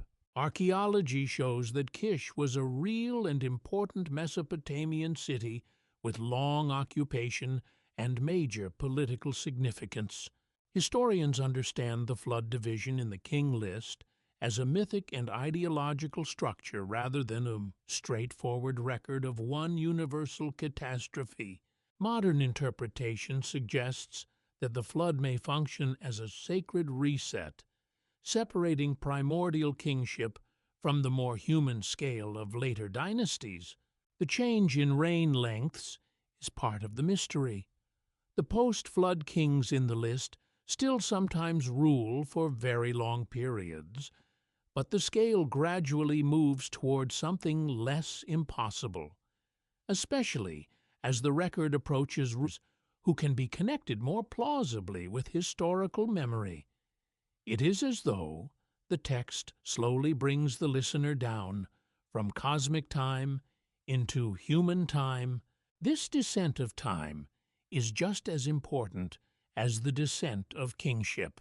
The world after the flood is still ancient and strange, but it is closer. The names begin to feel less like stars and more like shadows of people who may have walked through streets, commanded workers, raised walls, and fought rivals. Myth does not vanish instantly. History does not appear all at once. The two overlap, like wet clay and drying clay in the same hand. Could this be how ancient societies remembered their own emergence from legend? Every culture reaches a point where memory becomes unstable. Go back far enough, and royal ancestors turn into heroes. Heroes turn into demigods. Founders speak with gods. Floods cover the land. Monsters appear. Lifetimes stretch. Chronology becomes sacred. Then, slowly, records thicken. Names can be checked. Inscriptions appear. Administrative tablets multiply. History begins to leave more footprints. The King List captures that transition in a dramatic form. First, an age beyond normal measurement, then a flood, then kingship again. The structure is simple, but psychologically powerful. It tells the listener that the present world is not the first world. It is a recovered world, a second order, a civilization built on top of a rupture. That idea has enormous emotional force. People living in river valleys understood that life could be rebuilt after disaster, but rebuilding was never innocent. A flood does not only leave mud, it leaves memory. It teaches that the foundations of life are vulnerable. It teaches that fields, walls, names, and families can be swept into silence. A society that has experienced destructive water may begin to imagine the whole cosmos as something that once drowned and had to be renewed. But the King List does not present renewal as human triumph. Kingship descends again. Humans do not simply recreate authority by themselves. The institution returns from beyond them. This detail preserves a humbling message. Civilization is not self-sufficient. It depends on divine permission, cosmic order, and fragile continuity. That belief could serve rulers. Of course, a king could benefit from claiming that his office belonged to a sacred chain. But the same belief could also limit him. If kingship comes from beyond the king, then the king is not the source of authority. He is its temporary holder. He can lose favor. His city can lose the throne. The institution can move. This is why the movement of kingship is so important.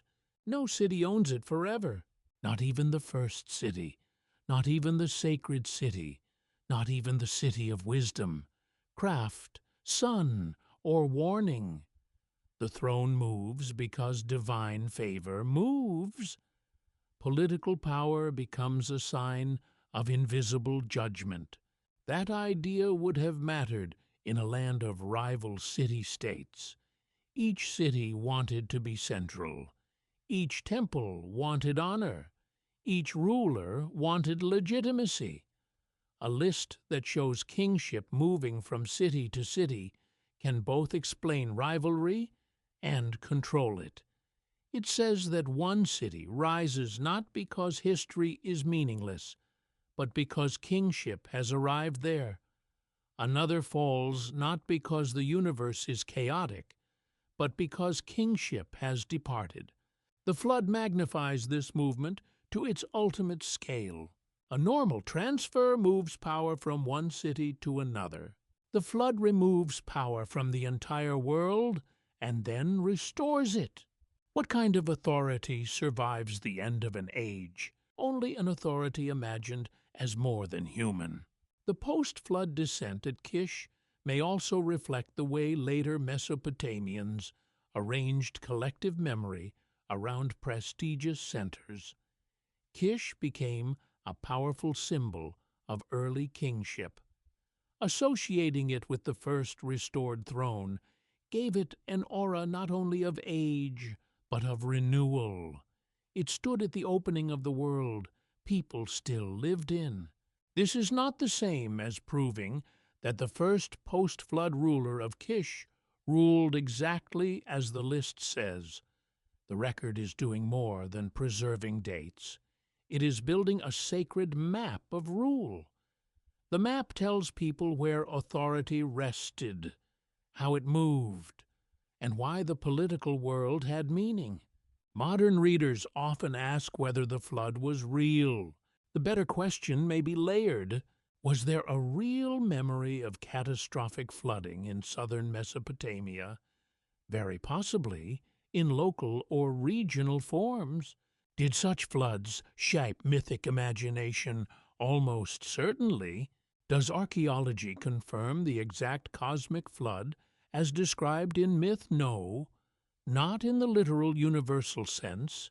Did ancient Mesopotamians use flood tradition to explain the rupture between primordial time and their own world? The royal record strongly suggests they did. This layered answer is less sensational, but more faithful to the evidence. It lets the mystery remain without turning speculation into fact. The flood in the King List is not only water, it is a literary blade. It cuts the record into two bodies. The first body is gigantic, sacred, nearly unreachable. The second body begins to move toward the world of cities, dynasties, warfare, inscriptions, and political memory. And yet the cut is not clean. The post-flood world still carries myth inside it. Kish may be closer to history, but it is not free of legend. Early rulers remain surrounded by long reigns and heroic atmosphere. This is how ancient memory often works. It does not switch from myth to fact like a lamp. It dawns gradually. The gradual dawn may be the most human part of the entire record. Civilizations do not know the exact moment they become historical. People live, build, bury, marry, fight, pray, and write. Only much later do others divide their world into periods prehistoric, early dynastic, mythic, historical. For the people inside the flow of time, the gods, ancestors, kings, and cities all belong to one inhabited reality. The King List preserves that inhabited reality.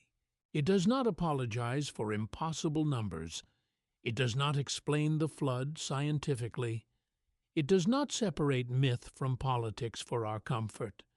It simply gives the order of the world as tradition remembered it, kingship from heaven, cities chosen, rulers named, waters sweeping over, kingship descending again. The result is a record that feels both administrative and apocalyptic. A list of names becomes a story of cosmic collapse. A political document becomes a meditation on survival. A flood becomes the line between one human condition and another. This is why the phrase, "after the flood," carries such force.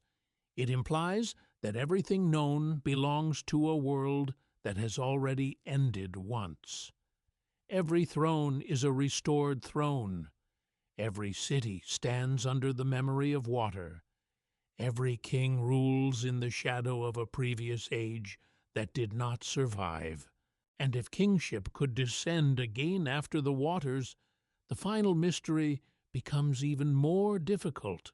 Was the Sumerian King List preserving the memory of rulers who came before destruction, or was it warning every later king that no throne on earth is permanent?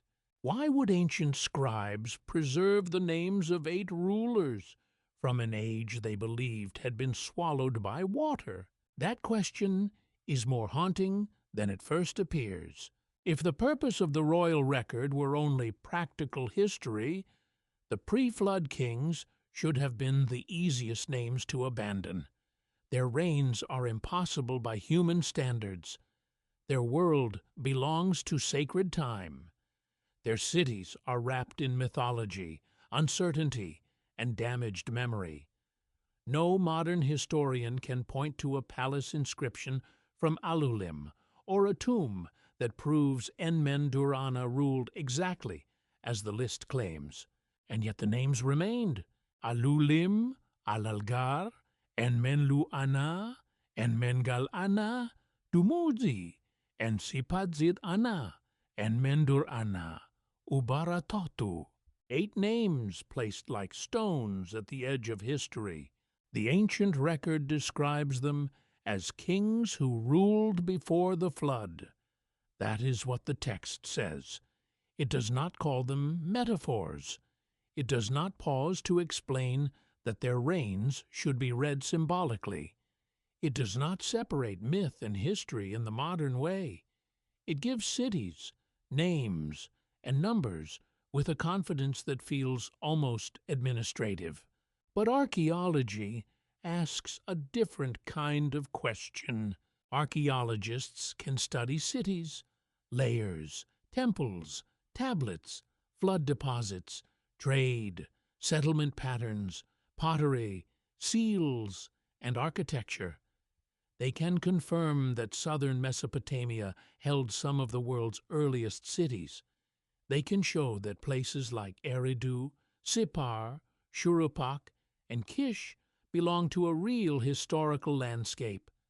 They can show that floods affected Mesopotamian settlements.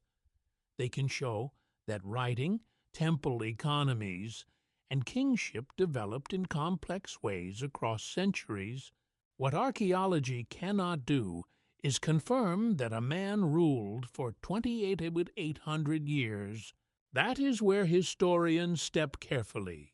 Most historians understand the pre-flood kings as part of mythic tradition and royal ideology. The list was not simply preserving neutral history. It was arranging the past into a sacred pattern. Kingship descended from heaven. It moved from city to city. It survived catastrophe. It returned to earth. This structure helped explain power, legitimacy, divine favor, and the deep age of civilization. Modern interpretations go further, but they must be labeled honestly. Some suggest the reign lengths encode sacred numbers. Some see traces of old city traditions. Some read the list as political theology. Some compare it with other ancient memories of long-lived ancestors and flood survivors. Some speculative writers imagine lost civilizations or beings beyond ordinary humanity. But those ideas are not proven by the tablets themselves. The mystery does not need exaggeration. The real mystery is already immense. The first known urban civilizations believed that rule on earth began as a heavenly institution, passed through named cities, and was interrupted by a flood so important that it divided time. Why remember such a thing? Perhaps the 8 kings were preserved because they gave kingship an origin deeper than any living dynasty. A ruler in historical Mesopotamia could claim victory in battle, build walls, dedicate temples, and command armies. But victory alone is fragile. Another army can defeat it. A temple can fall. A city can be sacked. A name can be cursed by rivals. A sacred origin is harder to destroy. If kingship came from heaven, then no king invented it. No city owned it forever. No dynasty could claim it as private property. The throne was a trust. The ruler was a holder, not the source. That idea could glorify kings, but it could also warn them. Power descends, but power can depart. This may be one of the hidden warnings inside the record. The first kings ruled for unimaginable ages, yet their world ended. If even the kings of sacred time could not prevent catastrophe, then no later king should believe his throne is eternal. The list honors kingship, but it also humbles every king who reads it. The greatest rulers are still temporary. That message would have mattered in Mesopotamia, where cities rose, competed, and fell.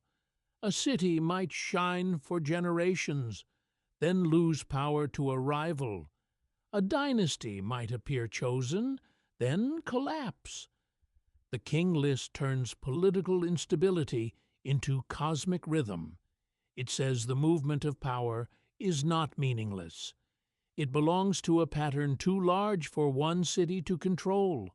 But there may be another reason the 8 names survived. They gave memory a beginning. Every civilization fears not only death, but forgetting. A city can be rebuilt after damage. A canal can be cleared. A temple can be raised again on older foundations. But if memory breaks, a people loses its place in time. The Sumerian scribes lived in a culture where writing gave memory a body. Clay could hold names longer than flesh, longer than kings, longer than spoken language. To write a name was to resist disappearance. The 8 kings may have been impossible as ordinary biography, but they were necessary as ancestral memory. They told later generations that the world had not begun yesterday. It had roots deeper than visible ruins. Its authority reached into an age beyond witnesses. Its city stood inside a sacred inheritance. There is something deeply human in that. Modern people still do this. Nations tell founding stories. Families preserve ancestral names. Religions remember first teachers, first prophets, first temples, first revelations. Scientific cultures preserve origin theories. Even secular societies ask where law, language, consciousness, civilization, and morality began. Human beings need beginnings because beginnings give shape to the present. The Sumerian King List offers one of humanity's oldest surviving answers.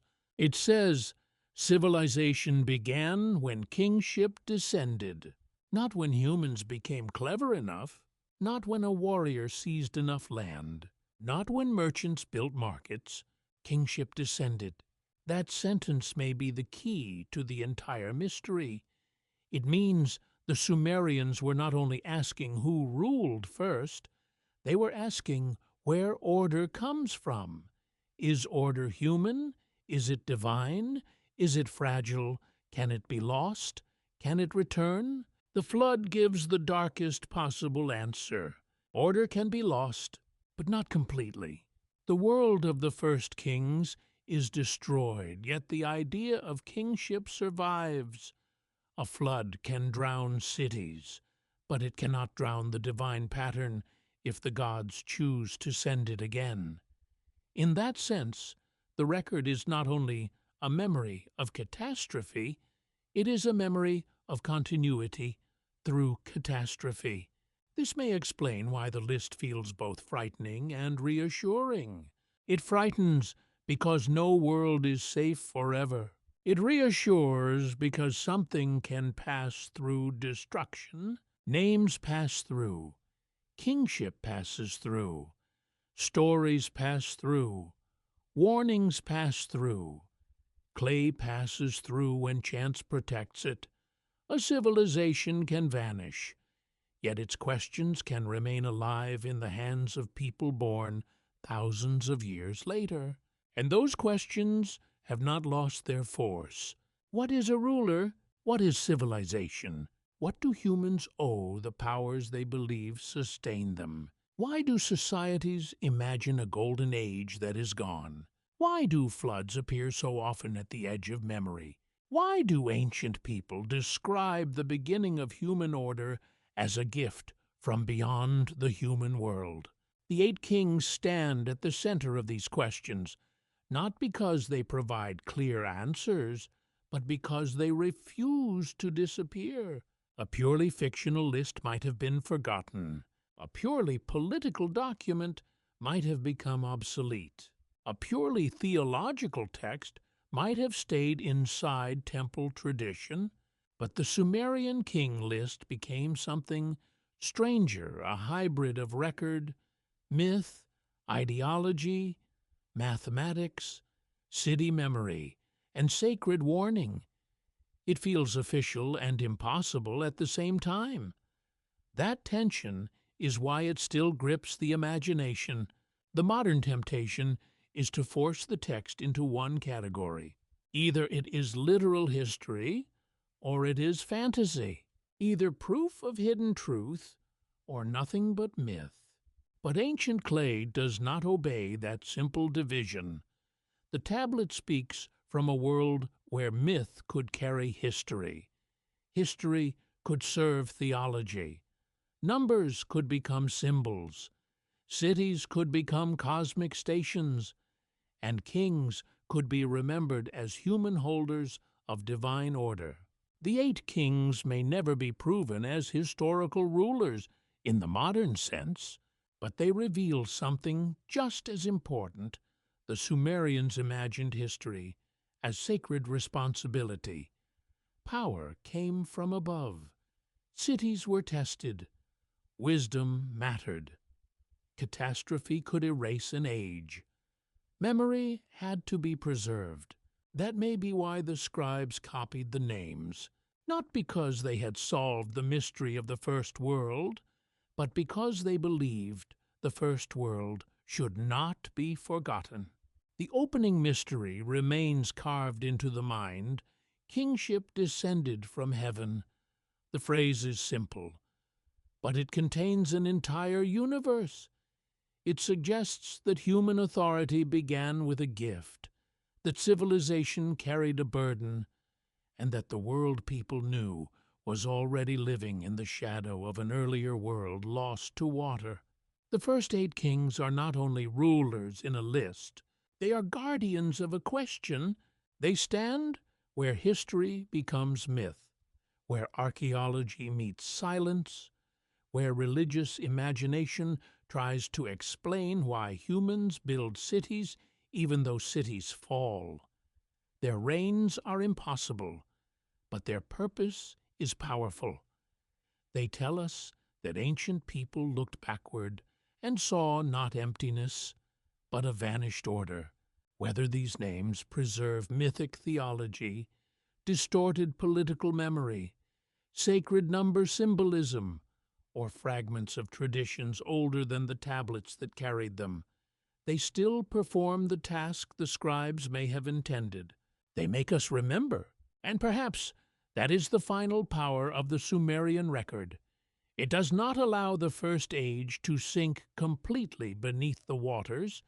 It leaves 8 names above the surface, enough to prove that something was believed, something was feared, and something was meant to survive.